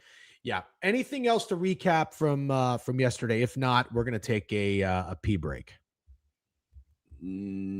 Oh yeah. Let's talk about Mick Cronin before the pee. Oh god. Let's talk about Mick Cronin before the pee, and then after the pee, it's just straight board. Board. It is. We're putting the board. We're putting the board review in the board review. Yeah. Mick Cronin. I retweeted this morning, and I just have such a hard time. And Mick Cronin's a guy I actually said that I agreed with him being a little bit of a curmudgeon complainer about the travel when he's in UCLA and now they're in the Big Ten and they got to go to Iowa, then come back and then they got to go to fucking Purdue. And like, that would suck in my opinion. That would suck. But I'm not with him anymore. I'm not with Mick Cronin. Mick Cronin is too old school. I think I saw Jeff Nadu retweet him as like, he's one of the last old school coaches. I guess he ejected his own player. And I like a little bit of hard ass. I really do. Because I think that, I mean, having played sports, most of my coaches were kind of tough, but there is a line where you go, you just, all you are is a hard ass. And it's almost like you just coach as an outlet to let your fucking like temper tantrums out on kids younger than you. And I hate that. And coaches are such hardos. They're so fucking weird. And I just can't stand it. It's so easy to identify. And then you think, okay, if you're not coaching, what would you be doing? A lot of these coaches would be weird human beings. Weird. They would have awful personalities. They wouldn't be relatable. And then you get the way they are in a corporate setting. Can you imagine this guy being your sales boss? Get the fuck out of here. I wouldn't want to work for this guy for a second. So if I wouldn't want to work for him for a second, why would a kid want to play for him? Why? Over the course of a season. So yeah, I'm totally out. Totally out. Yeah. Well, first of all, great job. Thanks. I don't know what Mick Cronin would be doing. He's like a bald leprechaun. That's what he looks like to me. And I don't bring think leprechauns into this, please. I don't think he's tough. I got to be honest with you. I actually think he's a giant bitch. And I don't think you should be bald. I'm going to stand up for bald people. You can't be bald and a bitch. You have to pick a struggle. You're supposed to be a tough guy. You're saying that's tough love. It's not. You're selling out your player after getting their ass kicked when you should be standing up for them. And instead, you're shitting on your players at the worst time. I thought it was so bad. And then in the interview after the game, they said something about the student section. Did you see this interview? He said, what about the ISO? Sure did. And he said, congrats. That's the stupidest question I've ever heard. You just won the award for worst question. And then the guy came back and he said, are you raising your voice at me? Yeah. Couldn't It's believe like, it. if you don't shut your dorky ass up, are you serious? Sit there like a fucking man and answer the interview questions. You get paid millions of dollars to coach this team that just lost by fucking 50. Mick Cronin is a fucking loser, absolute loser. And any more days employed, if he's not fired today, that's shame on UCLA. Couldn't pay me as a kid, 18, 19 years old, to go want to play for that loser. And it's funny because now they have Bobby Chesney, right? Coaching the college football team. Yeah. And he seems like the total opposite of a Mick Cronin. But yeah, the raise your voice at me comeback was so strange. I've never seen that. Like, what are our reporters supposed to keep like their tones really, really low? Like the guy was his voice, bro. He didn't. No, I know he didn't. But he went from basically like asking a question to then defending himself. And sometimes when you defend yourself, you just naturally get like, whoa, whoa, whoa, whoa, whoa. Like, that wasn't my intent. You try to explain yourself. And for him to say, raise your voice at me, like, dude, who the fuck do you think you are? And you're in like a locker room. You could talk however loud you want to talk. Yeah. Nah, you said it, man. I think Mick Cronin thinks he's somebody that he's not. You're not that guy, pal. Not that fucking guy. All right. Perfect time for a piss break. Yes. I'm gonna need. I do have to just quickly check my email. So how about this? Just to mentally prepare everybody for expectations. We're gonna go a little longer than noon if we have to, because it's a big board, and we're not gonna rush it. And like I said, Steak's not gonna be here tomorrow. We're gonna take our time. But this pee break, we're gonna also take our time with the pee break. Might be like 3 minutes. Okay. Right, let's get it going. Need all you guys to sit tight. We will be right back. Do not go anywhere. Snowflakes in the chat. Snowflakes in the chat.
Check, check, 1, 2.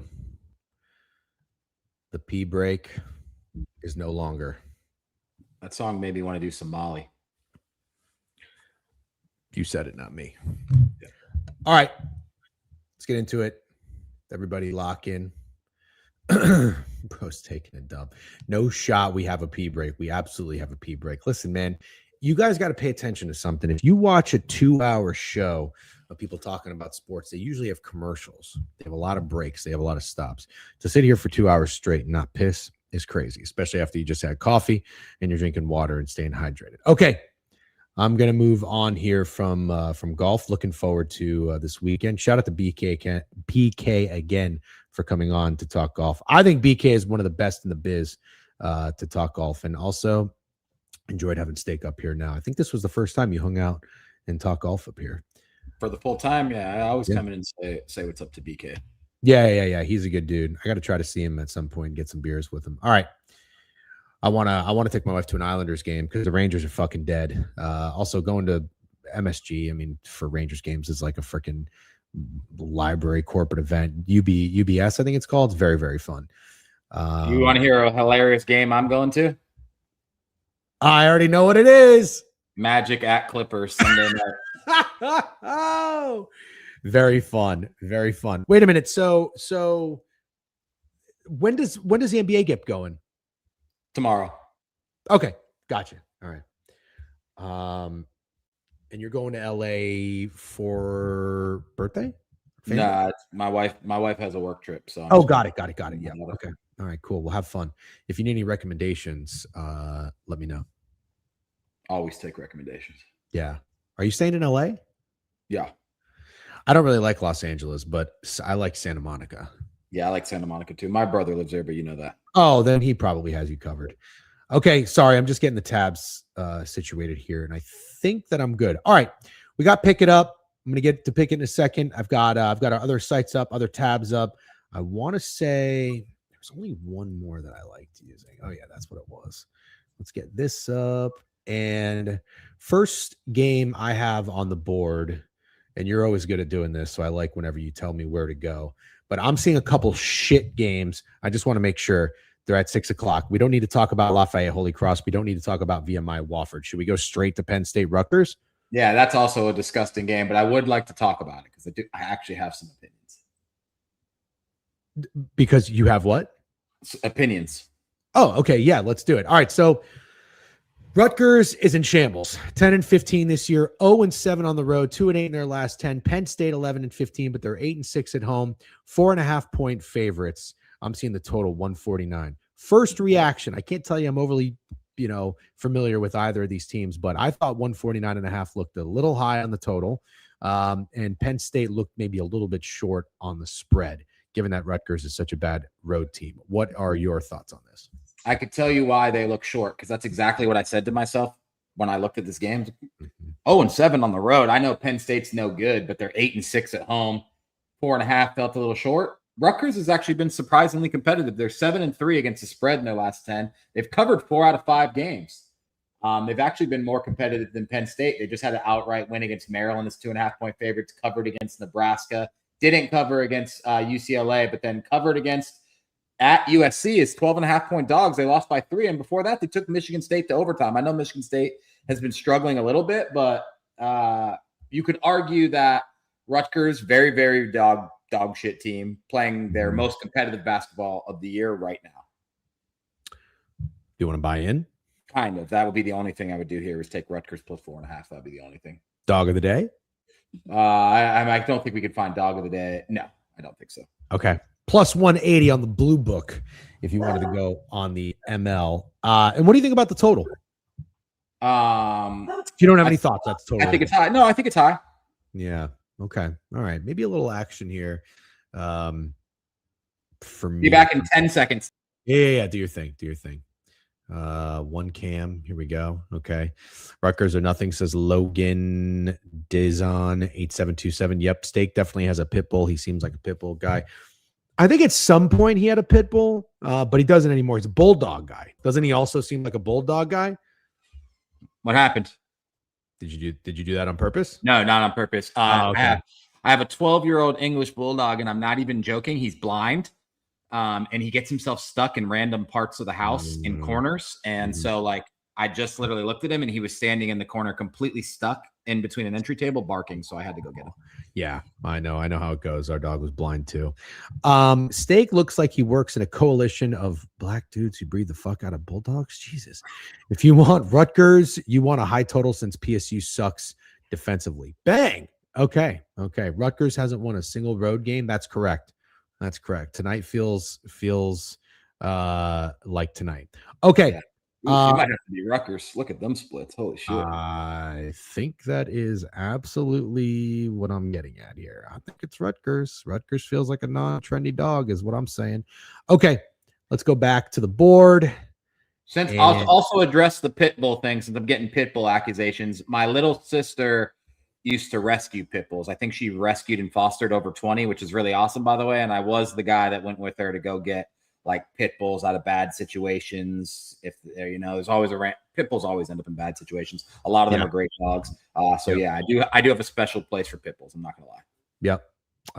One of my roommates when I was in Orlando had a pit bull. I think her name was Layla. Great dog, sweet dog. Yep. Love pit bulls. Okay. Let's get back to it. W Steak dog guy. All right. How about speaking of dogs, Butler Bulldogs and the Georgetown Hoya? What is a Hoya? Is a Hoya a dog? It's funny. I think their mascot is a dog, if I'm not mistaken, but I have no idea. I don't really know what that is. So Georgetown 6-point favorites at home, 13-12, 9-5 at home. Not great ATS, 4-10. Butler 1-7 on the road, 13-13 overall.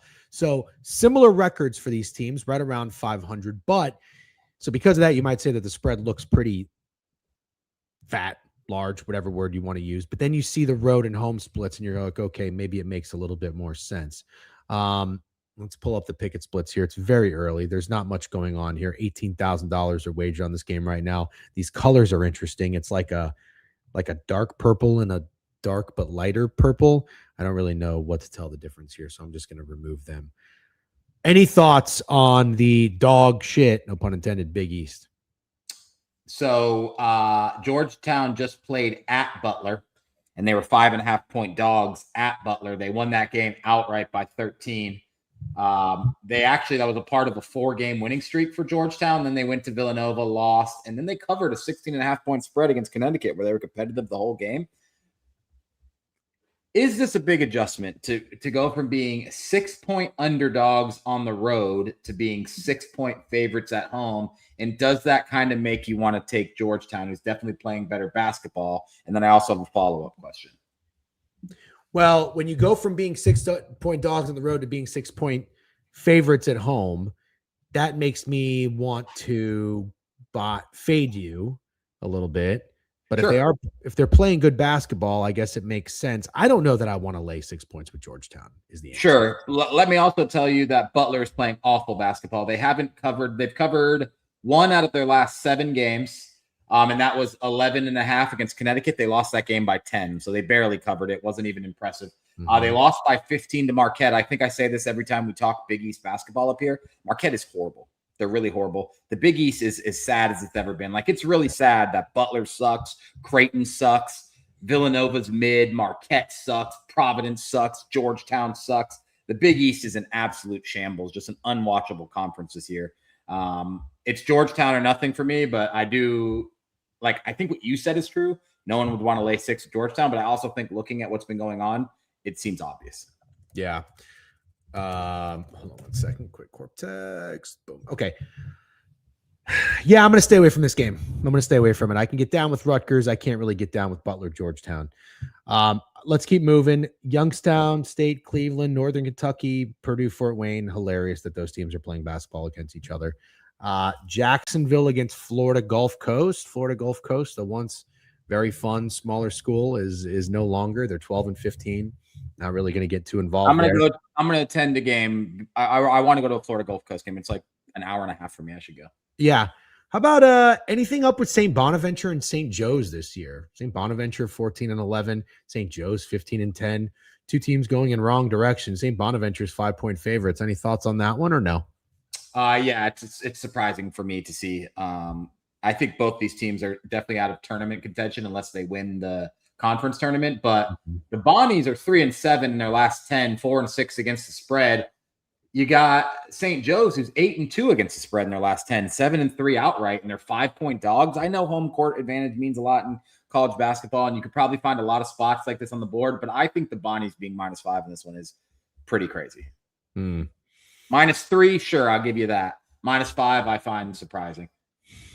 They played at St. Joe's. They were 1.5-point favorites at St. Joe's, and they lost by 4.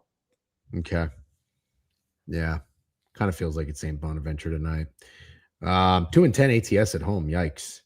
They are 3-7 in their last 10. St. Joe's 7-3 in their last 10. St. Bonaventure in New York? St. Bonaventure. Kind of seems like it would be. Chat will know immediately. That's always a guarantee. The chat knows ball. Okay. God Butler looked absolutely trash versus Seton Hall. That was pathetic. Yep. Brandon Dwyer, the most hype they've had since Dunk City. Okay. All right, let's keep moving. Let's try to find something here. It's not easy, but we're going to keep digging. Army and Loyola, Maryland. I don't know if there's anything to be had here. Army's not very good. Let's keep moving. Here's a good game to talk about. Alabama at home against Arkansas. You've already got a tweet out about this game. The tweet said something along the lines of, I'm going to have to stand on business. I commented and said, and do what? And you said, I'll tell you on stream. So looks like, according to Pickett, you got Alabama. I don't know. It's telling me -3.5, -135. So I'm going to assume it's -4.5 is maybe the consensus line. Total is high in this one, 185. Crimson Tide are -200 on the ML. Could Arizona be a dog of the day? Here are the splits on this one. If anybody cares, $47,000 wagered. Looks like there's more bets and money on Arkansas with the spread. Pickett Sharps like them early. And the bets and the money are on this over, which I think is a little interesting. I thought that would be more public, even though I guess it's such a high total. People aren't really buying into that. 5.5. Oh my Lord. Might be the highest college basketball total I've ever seen in my life. I was just about to ask that. Have we seen a college basketball total in the 190s? I don't think I have. Chipper would be correct. I think Alabama stinks. I think this is the worst Alabama team in a while. I think they've been playing good basketball. Yeah, they have. They've reeled off 4 wins in a row. They've covered 2 out of 4 after losing to the Gators by 23. I don't like Alabama, and I see them getting this respect at home. I understand. I kind of understand why, but I don't know. I like Arkansas. I'm not sure they're getting the respect they deserve, or maybe it's just really square. That's why I made the tweet, is because I actually do think Arkansas is square. I still want to take them, man. I kind of want to sprinkle the money line too, to be completely honest. Is that the dog of the day? Well, you have to decide if you agree. I think it's going to be square, man. I think a lot of people are going to like Arkansas today. Okay, but you nailed square spot yesterday with Michigan. You nailed the sharp spots yesterday, so I kind of trust you. Let me take a look here. Let me dive in a little bit further. Arkansas, winners of 7 out of their last 8, lost as a 6.5-point favorite at home to Kentucky, won and covered against Auburn. They did play 2 road games, so it's not like they've been home for a long time, and this is their first road game in a while. The Alabama Crimson Tide have won 4 straight, didn't cover 17.5-point spread against South Carolina. Yeah, well, something that I find a little interesting, if you wanted to just lean into it, Alabama doesn't seem to be very good at covering their spreads in home games as favorites the last few. January 10th at home against Texas, they lost as 11.5-point favorites. January 24th at home against Tennessee, they were 3.5-point favorites, lost outright. Texas A&M, they were 8.5-point favorites, only won by 3. And then they were at home to South Carolina, 17.5-point favorites, won by 14. So it kind of seems like they're playing with fire here a little bit. Can I be honest? You can always be honest. Go ahead. Alabama's the type of bet I would make, but I really don't want to do it. I want to go against what I think I know about gambling and take Arkansas. But everything you just said makes me think that Alabama being a favorite of 4.5, 5. I'm seeing 5 in some places is a lot of respect to Alabama, but then I don't know if Alabama deserves the respect. So yeah, I might have to stand on business and just square up and take Arkansas. Okay. Something interesting about Arkansas is I'm looking at their previous games and the lines. They have not been an underdog in a long time. They haven't been an underdog since January 17th. They were 2.5-point dogs at Georgia. They got killed by 14. They were also 1.5-point underdogs against Auburn, killed by 22. And then they were 1.5-point dogs against Tennessee. They won that game. 5.5-point dogs against Houston and didn't cover. So they're not very good as underdogs. That's the one concern recently, at least. They were 12.5 against Duke, lost by 9. So yeah, I get what you're saying. I can't tell you I love it, but if you wanted to do it, I could do it. I can't tell you I love it either. But maybe that's why we should do it.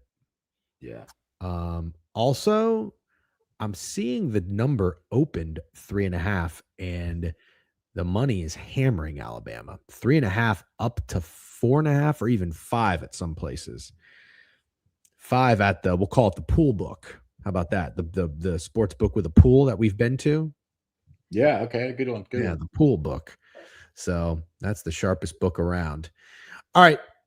Maybe Arkansas. You know what? I'm going to have to start writing some notes. I'm going to have to take some notes. And then don't forget, we're going to have the fake sharp sheet at the end of the stream. KW85 says it is Roll Tide large. KW, I feel like KW is a fairly sharp dude. So I don't love being on the opposite side of him. Also a longtime follower and listener. We appreciate you. I think sharp dudes are going to like Bama today, man. You do? Yep. See, Dill God, sharp as shit, likes Alabama. That's kind of what I was saying. I might just square up with the Hogs, boys. I'm sorry. Okay. I have Rutgers and Arkansas written down so far. That's it, right? Yeah, that's all I can think of. It's not, you're not going to like this, but the games of the slate are at 9 and later. Yeah, that's fine. Let's talk about a couple small schools and just see what we can come up with. How about Bradley at Valparaiso? Bradley 2-point favorites. That seems like it might be a little short. An 18-9 team against a 14-13 team, but Bradley's 4-5 on the road. Do you think people are going to get cute fading Bradley, or no opinion? Valparaiso's 11-4 at home, so it's at least where you'd want to back them.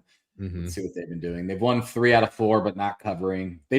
Valparaiso played at Bradley. They were 7.5-point dogs. They lost by 7. Now are they 2-point favorites or 2-point dogs? Valparaiso's 2-point dogs. I don't think anything's weird about this at all, to be honest. Okay. All right. Northern Iowa, they're always fun around tournament time. 17-10. Indiana State, they've crashed 10-17. Probably not much there. UAB Temple could be a fun game. Just kidding. 2-point favorites there. That seems about right. UAB, a good road team, 7-2 on the road. Wichita, Eastern Carolina. East Carolina sucks, 9-16. Not much to talk about there. Queens and North Alabama. Nothing going on between these two. Wichita belt. That's what's going to happen. All right. How about these two schools? Dayton, put Dayton right up there with fucking Davidson. I can't figure out Dayton. I'm never on the right side of Dayton. Dayton on the road against George Mason. George Mason 21-5, but 15-1 at home. Only a 1.5-point favorite. Dayton 3-5 on the road. That line seems short. That line is absurdly short. That line should be what it is if it was George Mason at Dayton. But I'm glad you said it, man. Dayton is just A10 Ohio State. I feel like Dayton is respected and fake sharp so often that it's crazy. Dayton just covered for the first time in 7 games before covering against Davidson. Hilariously enough, Dayton just covered against Davidson. We should have bet that game, by the way. No, fuck that. I'm joking. They hadn't covered since January 16th. Holy shit. And then I saw Double Down. Danny said George Mason has lost 2 games in a row. Let's see how they've been doing. Just lost to George Washington. Just lost to Richmond. They've lost 3 out of 4 actually. They lost to Duquesne as 8.5-point favorites, and they came back and covered against St. Joe's, and as 3.5-point favorites lost as Richmond. So you can make some sense of it. And it's tough. I kind of want to take George Mason. You do? Yeah. No, I can't. It would be Dayton or nothing for me here. That's too a 15 zoom out.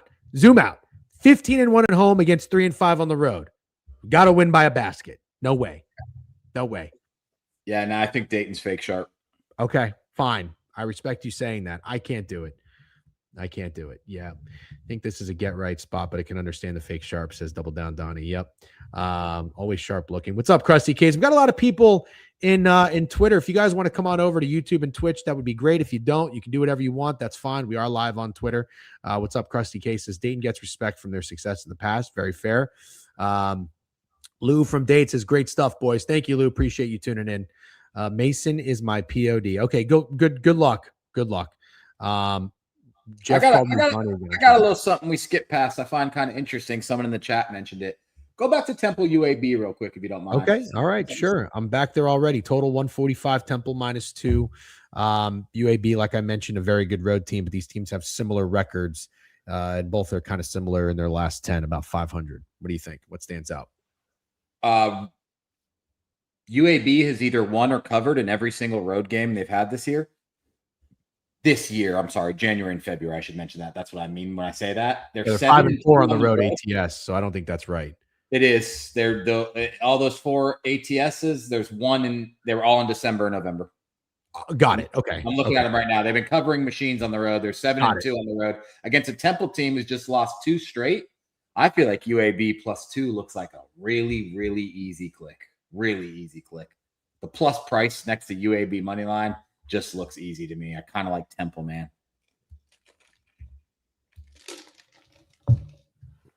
Well, I'll put it on the list. Also, I added something on the list. I didn't tell you. What? St. Bonaventure. Oh, I thought we both liked it. No, I like St. Bonaventure. Okay. All right. I didn't like make it clear that I was. I'm just glad you're making a list, honestly. I don't care what's on it. Yeah, I'll fucking check it twice if you want me to. All right. So I'm not touching George Mason with you. I apologize. It would be Dayton for me, but fuck Dayton, respectfully. Delaware, 9-16 against 14-11 Western Kentucky, only 4-point dog. Seems a little short. Couple of more small schools, but we have to kind of at least mention them. It's that time of year. We've got time to go through this board. We are going to run a little bit longer than usual. American Bucknell, no thanks. Duquesne, LaSalle, no thanks. Navy and Lehigh. Navy's 21-6. Good basketball program. 9-1 in their last 10. 10-point favorites. If anything, I'd say that looks a little short against a 3-10 road team, and they're 12-1 at home. Only 10. Anybody lining up at the counter to bet Navy -10 in any spot? Yeah, probably not. JMU 3-10 on the road, and they are favored. Stake against Coastal Carolina. 14-13 against 16-11. Coastal Carolina 8-2 in their last 10. JMU, I repeat, 3-10 on the road, favored in Coastal Carolina, who is 7-4 at home and 8-2 in their last 10. Suspicious or yes? Hold on, I can't let Locks Loaded comment go without mentioning it. Locks Loaded, is this his first game out? Can you let me know? That would matter a lot to me. Now let's dig into Coastal Carolina. Locks Loaded in YouTube. Appreciate that. Thank you very much. So we got Coastal Carolina back-to-back wins and covered 3 in a row. Ooh, I think you might be onto something here, Jeff. James Madison has made the list.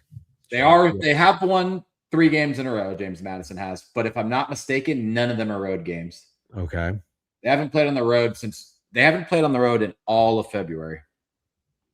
Last time they played on the road, January 31st at Southern Mississippi. They lost by 8. It's 1.5-point dogs. Dude, I would normally line up to bet Coastal Carolina here. Would you not? No.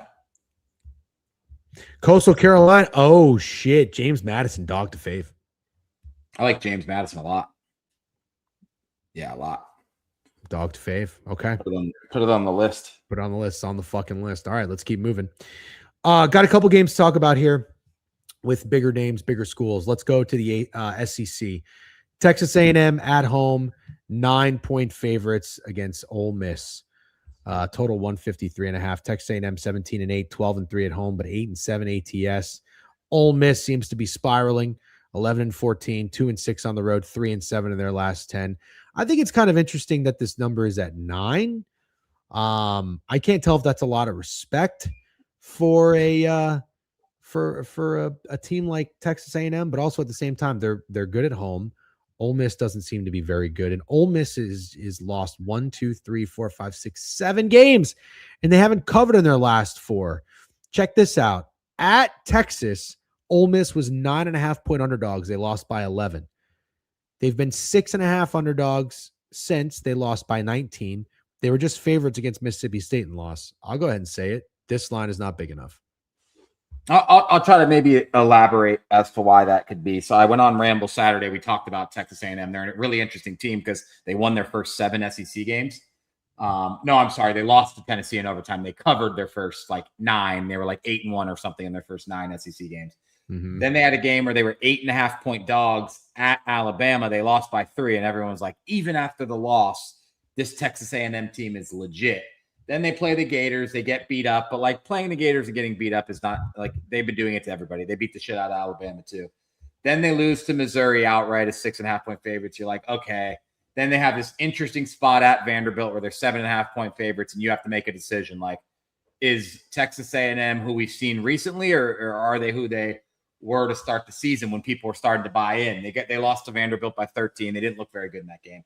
After covering 9 games in a row, they've lost and not covered 3 games in a row. I don't think you can make them double-digit favorites. I know Ole Miss is trash. Just with the way Texas A&M is playing, I don't know that they could be double-digit favorites in this game. So I think the spread's just right. Okay, fair. Do you think anybody would be taking Ole Miss in this game? I don't know that anybody would really be betting this game. I know that's a lame answer. Okay. I just if you put up the picket splits, I would be shocked if one side was way more predominant than the other. Okay. Pull it up right now. 22,000. Yeah, you're right. $22,000 wagered. I mean, obviously, this is no shocker. The money line. Would Texas A&M be a greaser piece? Greaser buster? Nah. I think if you put Texas A&M in a greaser right now, you like pain. Yeah. Okay. All right. I'm forcing it here. We can move on. Nothing to see here. Yeah, the next 2 games I have plays in both. I'm excited to talk about both. Okay. Is it Oklahoma, Tennessee, or Creighton, UConn? Fuck Creighton, UConn. It's Oklahoma, Tennessee is one of them. Okay, let's talk about that one because it's next on Pickett since I'm here. $26,000 wagered. Looks like bets and money are on Tennessee in this one. Bets and money are on the under as well. I think I've made it known that I don't really care for Oklahoma basketball. They're not necessarily like a Dayton or a Davidson, though. I'll still bet on their games. Fade them and take them. Doesn't really matter. Tennessee is laying 11, 7-3 in their last 10. Oklahoma 2-8 in their last 10. Yikes. Nobody tell Primer. I'll let you take this one, Steak. What do you got? It's probably time for Tennessee belt. It's not that I'm that into Tennessee, just I don't like Oklahoma either. And they are coming off kind of their back-to-back most impressive wins because they beat Vanderbilt outright as 11.5-point dogs. But if I'm not mistaken, they went up 20 in that game. I hate that guy. Let's not forget to talk about Estrella before we remember Estrella, remember JP Estrella in the Tennessee-Kentucky game? He came out, blew our wager, and then got – That was who that was? Yeah. Oh, well, we're going to talk about him after. Hopefully he's out is all I'm going to say. Sports time. I got to fade Oklahoma playing their best basketball. They outright beat one at Vanderbilt. Very hard place to play, but they went up 20 in the game, and then they let Vanderbilt come all the way back down. They won that game by 1. And then they played Georgia, and Georgia's impossible to figure out. They might just be trash, and I could be overselling Georgia. That could be a me thing, but they beat Georgia by 16 points at home. Now they got to go at Tennessee. They're 11-point dogs. It's also the reason that spooked me off trying to like Texas A&M as a big favorite because I much prefer Tennessee here as a big favorite. I do think Tennessee would be on my card. I think Tennessee probably wins this game by 20 points. I'm in. I'll tell you. You have a good read on Tennessee, I feel like. When they're big favorites. I feel like I've seen them 11.5 before. You've taken them and they've covered. Tennessee, I'll put BTA. That stands for belt to ass if anybody isn't aware. Total 149.5 in this one. Yeah, I'm good with it. Somebody did say Tennessee has Vanderbilt on deck. Would you consider this a look ahead spot in that situation or not really?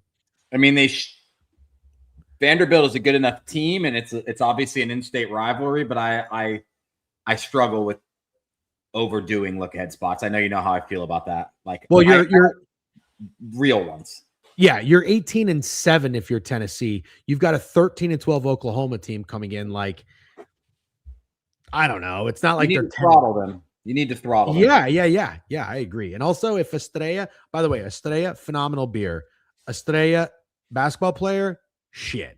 I don't know. I only watched him one game this season. Not my kind of guy. He came in. Tennessee was up 7. He had one of the worst turnovers I've ever seen, if I'm not mistaken. Kentucky hit a 3 to go down 4. Free throw. He missed a free throw and then committed a foul on the other end, and Kentucky brought the game within 2, and then they benched that guy. Yep. Awful. By the way, real quick, Sammy340 has officially been the 52nd thousand follower. Did I say that right? Book It Sports Twitch has 52,000 followers on the number right now. Sammy340 was 52,000. Congratulations. What about the guy before it? What a cool name. Ken Spliffy Jr. Yeah, I shouted him out 46 minutes ago. You don't win anything, Sammy, but we are giving you a shout out. Raekwon 007. Cool name. Raekwon. 7-stream streak. Vegas Tom play 7-stream streak. Appreciate you guys tuning in. We're here every weekday, 10 a.m. EST. Just so everyone knows, the fake sharp sheet will be released after the stream. Yep. We'll be posting one of those every stream with the big cards, so you'll get to see our plays. I'm also going to write an article on the Book It Sports website with my best bet. So you're going to get a lot of action out of us today. Love that. Peak Sour comes in. He said, W Purdue betters. 7-stream streak. Yep. JP. Oh, I already read that one. There was another comment I wanted to look at real quick. Oh, Ecstasy. Hey, you're tailing at your own discretion. Don't come bitch at us if it loses. All right. And certainly don't fucking tail me. W website. Yep. Go to the website. You'll see our articles on there. Stakes, best bets will be tonight. All right. Let's go to Wake Forest. 4-point dogs at home tonight against Clemson. Clemson 20-6. On the surface, this line looks short to me. Wake Forest 3-7 in their last 10, 9-6 at home. Nothing special. Clemson 6-3 on the road, 7-2 ATS on the road, 7-3 ATS last 10. I feel like this is maybe 2.5 points short, unless it's been bet down. Maybe, I don't know. Haven't checked. But let's take a quick look at what Clemson has done. They've lost back-to-back games. 54-67, 13.5-point dogs against Duke. Just got in there on the number, depending on when you bet it, because I do think that was 12.5 at some point too. Before that, they lost as 8.5-point favorites at home against Virginia Tech. Their road games before Duke, though, they were good. On the road against Notre Dame, killed them. On the road against Georgia Tech, won by 14. On the road against Stanford, barely won, but they did win. And then on the road against Cal, won by 22.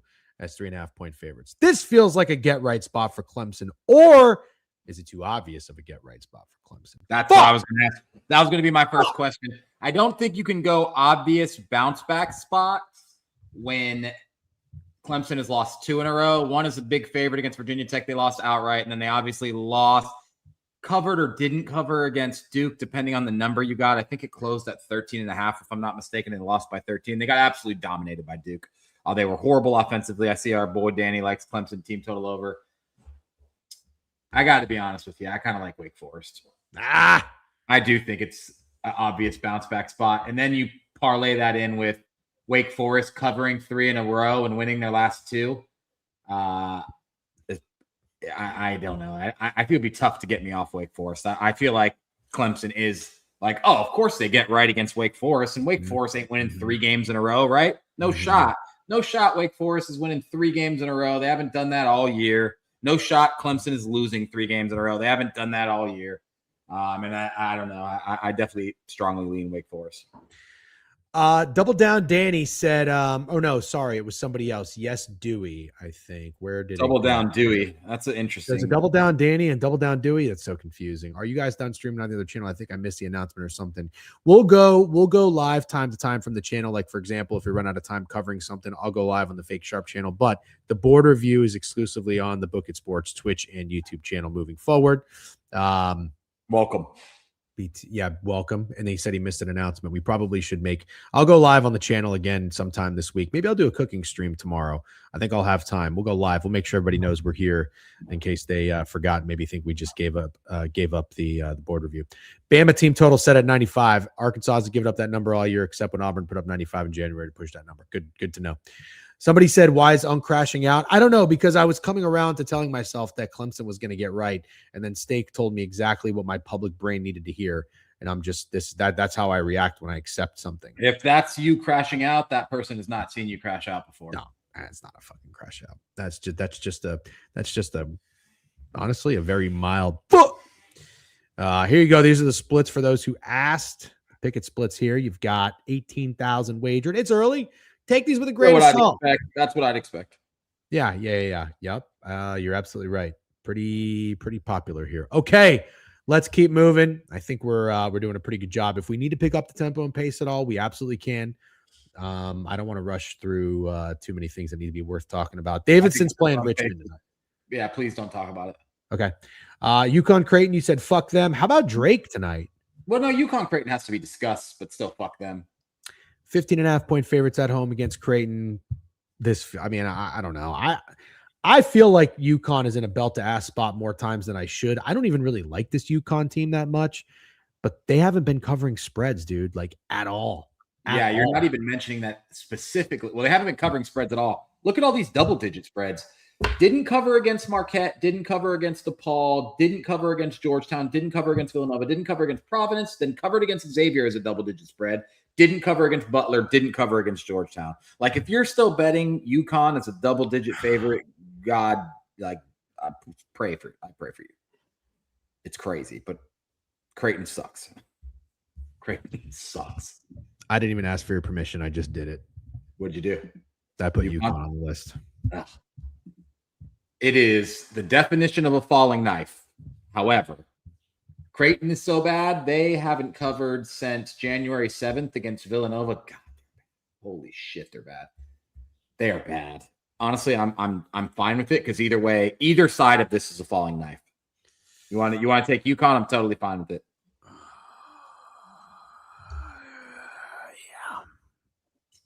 Yeah. I think or be a dead program. Or all right, I need your permission. I got to do one or the other. Permission to take UConn spread or permission to get cute and take Creighton team total under. Oh, you wouldn't want to go UConn team total over? Not really. So let's talk about it then. What is Creighton's team total right now? I have no idea. Well, we need help, chat. I think they're probably going to score 54 points tonight. Oh my God. 54 is a hell of a. They scored 58 against UConn last time. Do you care about that? What was the score? 85-58 at Creighton. No, I would rather you take Connecticut spread than the team total under. I like how you call them Connecticut. They're Connecticut to me. Okay. All right. Let's keep moving. Drake and Southern Illinois. Southern Illinois favored on the road. Do you know anything about Drake? I see Beef bitching about Drake all the time, but we can leave that to him. They're not good this year at all. Okay. Yeah. That's too bad. All right. Fuck's going on here? Sam Houston. Oh, we're only at 7:30. People are saying this slate sucks. It's a fun slate. It's a nasty slate. How about Sam Houston State, Middle Tennessee? Look at that one. Okay. 9-1 at home, 7-3 against the spread, 8-2 in their last 10, 3-7 on the road for Middle Tennessee, and 3-7 in their last 10 against the spread. Kind of short, man. Kind of short.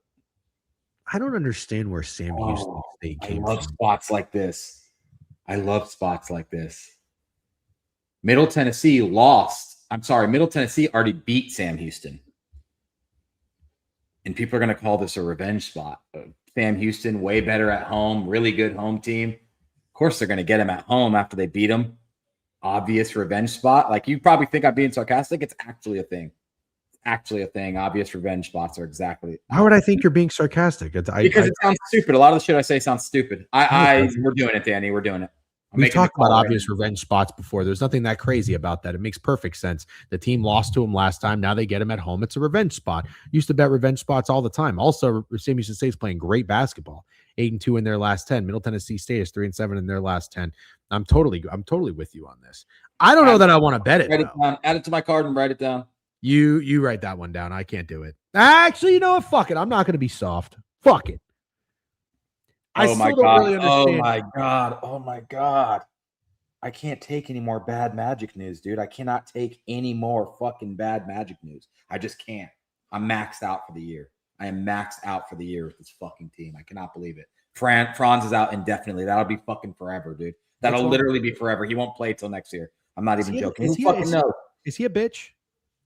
I don't know. I don't know, man. Yeah, kind of, probably. I think any 23-year-old you give fucking $240 million to might be a bitch. I cannot take any more bad Magic news, dude. I'm so capped. This is the worst year ever. Did we overpay? I don't know. I don't want to play that game right now. You got to pay these guys. Did we overpay for a really good player that everybody would have paid? I don't fucking know, man. Whew, that just took the wind out of my sails. I'm gutted.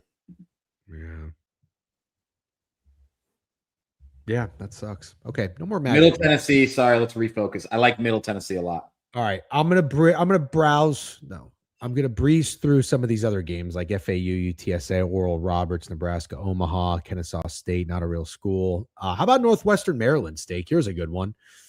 Which one of those isn't a real school that you said? Kennesaw State. That they were cheat. They were gambling. They were in the gambling scandal. Yeah, sounds about right. Northwestern 8.5-point favorites at home against Maryland. This line looks crazy in my opinion. Is somebody out? 8.5? What do you mean? Is somebody out? 8.5 is nuts. I know Maryland's not good. Neither is Northwestern. 8.5. Yeah, Maryland's exceptionally bad though. They did beat Iowa and Minnesota back-to-back games, but God, they're bad. You know what? I see what you're saying. I see what you're saying. They're 7-6 at home. They're 6-7 ATS at home. Let's go look at something real quick. What do you think? You're right. How about that? Okay, I'm good. It's Northwestern built to ass. The last time Northwestern was this number or around this number, 7.5-point favorites against Penn State. They won by 21. Since that game, they have lost 5 straight. They just scored 49 points, dude. Yeah, I am with you. Ecstasy, I like Middle Tennessee a lot. Maryland is awful, I know, and I've been saying that all year, AB. I want to be clear. Yeah. Northwestern is also awful. Yeah. Them laying 7.5 is a fat spread. It is.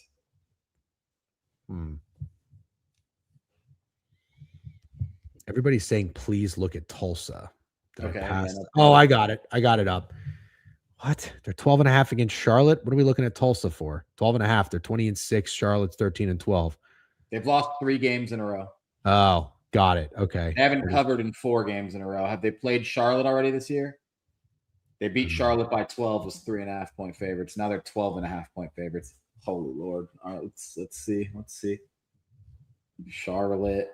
It's a fat spread. Charlotte's lost 3 in a row too, and they haven't covered in them either. I think you guys might have I would have a heart for of the season. Yeah, stop, please. Any more mods? Please stop saying that. Yeah, I'm going to lose it. C-Bands 888 with a new follow. What's up, C-Bands? I don't want to hear the word Franz Wagner anymore, and we're not going backwards. Talking about Tulsa being 12.5-point favorites against Charlotte. Nothing weird about this one. All right, let's keep moving. Seton Hall 8 points against DePaul. No, thank you. I'm done. I'm done with anything DePaul. I'm done with DePaul. No thanks on DePaul. 1-7 on the roads. There's nothing weird. Yikes. Donnie Bonaducci's coming in with a contribution. Northwestern team total 75.5. Haven't gone over that since Penn State. Yeah, it could be a repeat. Could be a repeat performance of Northwestern being a big favorite. I actually really like that look. The team total overlook is a good look. All right. West Virginia at home, 10.5-point favorites against Utah. 0-8 on the road. But listen to this. 7-1 ATS on the road. How about those fucking apples?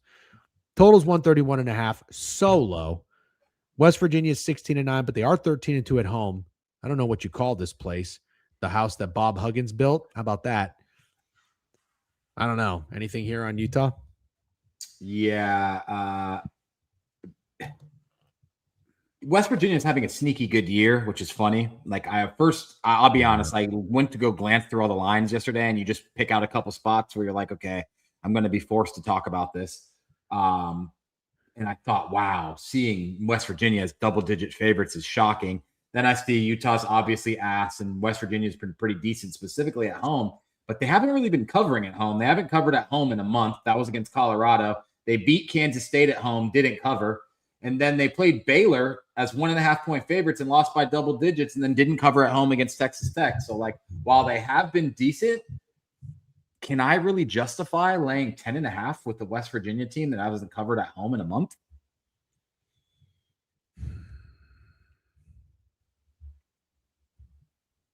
Like, I'm not, and I see, like, yeah, I get the line does make sense. I agree. Like, when you take the two teams' body of work, it makes sense. Just 10.5 still feels steep.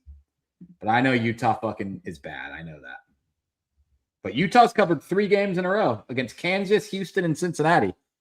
See what I'm saying? Like, they've covered 3 games in a row against Kansas, Houston, and Cincinnati at Cincinnati, which is the only place Cincinnati's ever good. Mm-hmm. And it just feels like a West Virginia belt spot. But like these big favorites can't all be belt spots. But how many have we picked? Well, we picked Northwestern, we picked West Virginia, we picked Tennessee. It's just a lot of belt spots. I'll be honest with you. I am done gambling like that. Okay. If I like a big favorite, I'm not betting it because I liked another big favorite. I just can't do that. Totally fine. So West Virginia, 10.5. You like West Virginia. I think I'm good on this, but it would be West Virginia or nothing for me. How about UVA on the road laying 13.5 to Georgia Tech? That is some spread right there. 13.5. I know Virginia's good. They're 7-1 on the road. They're 22-3 overall, 9-1 in their last 10. But Georgia Tech, I mean, they're awful. They're 1-9 in their last 10. But they are at home. They're 10-6 at home.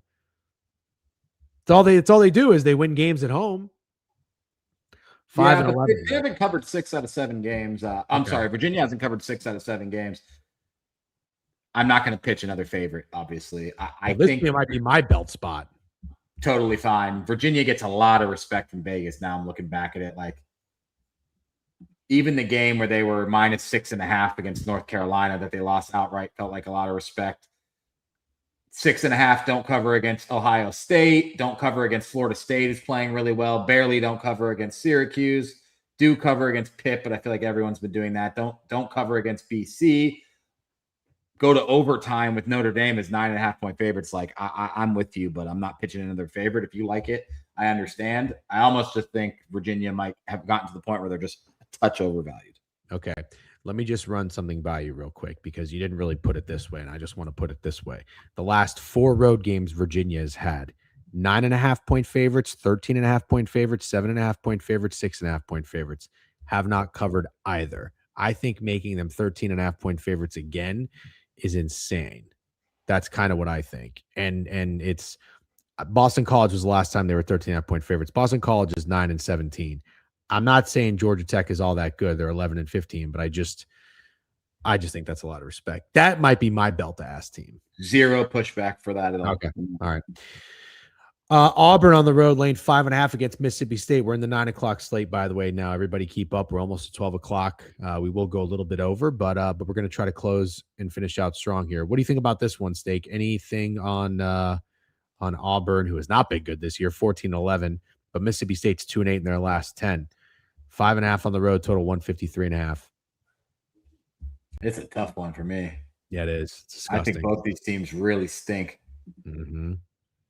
Auburn really stinks. 4 in a row. Haven't covered 5 in a row. Last time they covered was at Florida, where they lost by 9 and 11.5-point spread. Mm-hmm. They're bad. 5.5. But then again, people still keep finding their ways to bet Auburn. I'm going to pass completely on this game. Okay. Let's go to Arizona. Arizona at home against BYU. Another fat spread. 13. Arizona's in the double bounce back spot. Huh? Double bounce back spot. And then you also got the buy the bad news spot with BYU, because I think you'd argue Richie Saunders was BYU's second best player. I think you could at least make that argument. He's out for the year. So it's a huge loss for a team that really has no depth. And Koa Pete's out. Koa Pete's out for Arizona. Ooh, that is a very fat spread without Koa Pete, even with that third best player. Fine. Total 3.5 with 2 injuries. Does that seem high? Kind of. Yeah. Yeah. They might be running, bro. Last time they played was No, hold on. Let me find the BYU game. They didn't play. Sorry. Yeah, at BYU is 166.5. The game did go over. They scored 169, but two of the team's best players without. That's kind of where I'm at. That's Rito. Pete 0 Zona under team total in 6 straight. Yeah, there we go. Feels like a night for fireworks, in my opinion. This game might get to 180. Where is the University of Arizona? So Arizona State's in Tempe. Must be Phoenix, right? Oh. Tucson. No. There you go. Tucson. Yep. BYU defense is horrid. Okay, copy that. Yeah, I mean they did let Baylor. Do you know where Tucson is, like relative to? No? I don't know Arizona at all. I'm not familiar with the state. Seems kind of. Huh? I've never been. No, it's not one crazy. time. Never it's been like either. one of the only states I literally haven't stepped foot in. No, I've never been to Arizona. Near the border. Okay. All right. Yeah. I'm sure it's a fine state.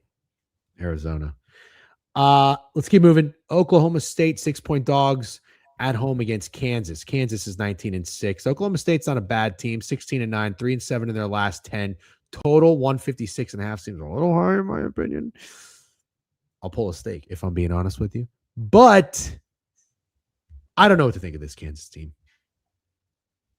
Thought about betting them against Iowa State. You talked me off. Thank you very much. I don't know what to think. I think Kansas should smack them. We like a lot of favorites today.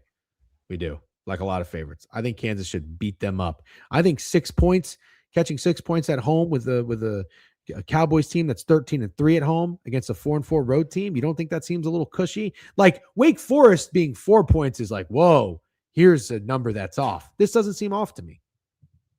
Obvious bounce back spot. For who? Kansas. Oh, fuck. Kansas won 1, 2, 3, 4, 5, 6, 7, 8 games in a row, including wins at Texas Tech, insanely good win.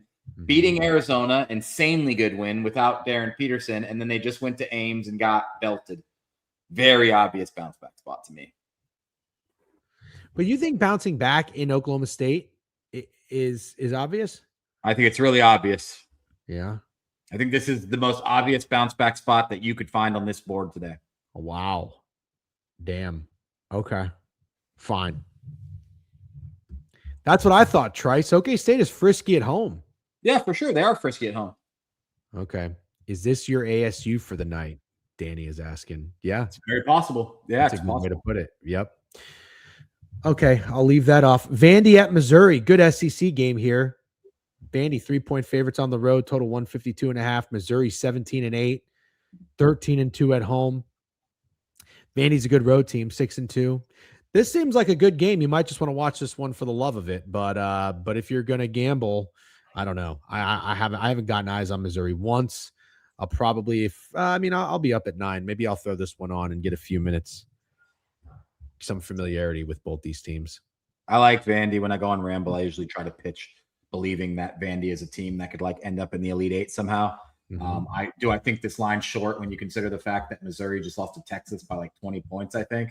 Mm-hmm. Yes, but I also don't think Vanderbilt gets a lot of respect from anyone. So it didn't shock me. Like I didn't look at this seed. Missouri was +3. They're 13-2 at home, Missouri. So like, I don't think there's much of an argument to be made for this line being short, but Vanderbilt's also a pretty good road team. Right. So, like, I'm trying to think of where they had their worst loss on the road. They got absolute shit knocked out of them at Arkansas. That's like their worst road loss. And then I want to back Vanderbilt, but I don't know if I can do it. Okay. St. John's at Marquette 9.5 is low. That is short. Do you not remember their most recent road games? At DePaul 9.5 covered, at Providence 7.5 covered. That is short as fucking shit. Y'all you keep talking about is how bad Marquette is. What's gonna happen? I know. St. John's is like the best road team in the country. 7-0 and 6-1 ATS. I'm just shocked. If you're 9.5 point favorites on the road in DePaul and you cover, you're 7.5 at Providence, you cover, you should be more than 9.5 at Marquette. That's what I would think. It's fair. They've covered 4 out of 5 games, just to mention. It doesn't change anything you said. I still kind of agree with you. but they're playing their most competitive basketball. I still think they're ass, but they're playing their most competitive basketball. Okay. I was gonna say this might lead me to believe one of two things happen. This game soars under, or because like St. John says, just has an off night on shooting, or they have an off night on defense. What does Marquette usually do? Does Marquette usually score? Let's see what kind of totals they get. They just scored 88. They just had a 157.5, and it went way, way over with Xavier. They had a 145.5 with Villanova, and it went over. Before that, 3 unders in a row. Tough. Is it a high total for Marquette? You can make that argument, but it's obviously not a high total for St. John's. Well, the last time they played, it was 92-68. St. John's dominated them. The total. What was the total? 155.5. Now it's 158.5. So there is that adjustment. Yeah, no, I would go offense over defense on this one. Yeah, I like the over in this game. I might play it. Yeah, I like it too. Quickly, Illinois on the road against USC. Illinois is playing some pretty good ball. 21-5, 6-1 on the road, 8-2 in their last 10. USC is getting 8.5 points tonight. Talk about some respect. I think this is a lot of respect for Illinois on the road. I think I like Illinois just by the looks of that line. What do you think? Fine with that. Everybody loves Illinois. I think they're everyone's sleeper, if you want to call them that. I know a lot of people have national championship tickets. They will be a team I'm going to fade in March. I don't know if I've publicly said that on this show yet, but Illinois is a team I'm going to fade. I'm not buying it, but it wouldn't not going to start here at USC. I have no real read on this game, but I just want to make it be known that I actually think Illinois is an early out in the tournament. That's fine. I don't like Brad Underwood at all. USC, by the way, coming off of a game where they lost and covered. They were 7.5-point dogs at Ohio State. You remember that game? Before that, they won 3 in a row. So they're they're playing some ball. I think Illinois. Who's that, Vegas Tom? Is that Arenas or somebody else? USC best player out makes sense. Got it. Okay. Oh, Mazar. Oh, fuck that guy. He's USC's best player. Motherfucker is a chaperone. Okay. I was gonna say you better be. I got a list and I'll read it to you. Somebody said, "What's the Alabama-Arkansas read?" Steak. Steak likes Arkansas. I'm kind of with him on it. I like Rutgers. We both like St. Bonaventure. I wrote Temple on here, but I think it made a little bit more sense. We learned that UAB has a guy out, right? Yeah, we'll stay away from that for now. I think I like James Madison. James Madison went dog to fave on the road. Steak says Tennessee belt to ass. I tend to think Steak has a really good read on Tennessee, so I'll tell him there. We both put in Wake Forest. I just acknowledge that the spread is short. So for that reason, I'll buy into Wake Forest. It's an obvious bounce back spot for Clemson, who's lost 2 in a row. I like UConn. Feels like they're due to cover a big spread. I hate playing the due game, but you don't like Creighton. You said Creighton's awful. This could be a game they win by 40. And then Middle Tennessee State. You like Middle Tennessee State a lot, so I have them. I have them on there. All right, rapid fire. Just quick answers. You don't have to give long explanations. Best fit for Tyreek Hill.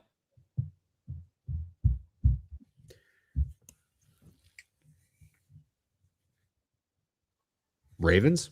That's a good one. Really good answer. Best fit for Mike Evans. Sorry, I know that one hurts. Can't pick Bucks.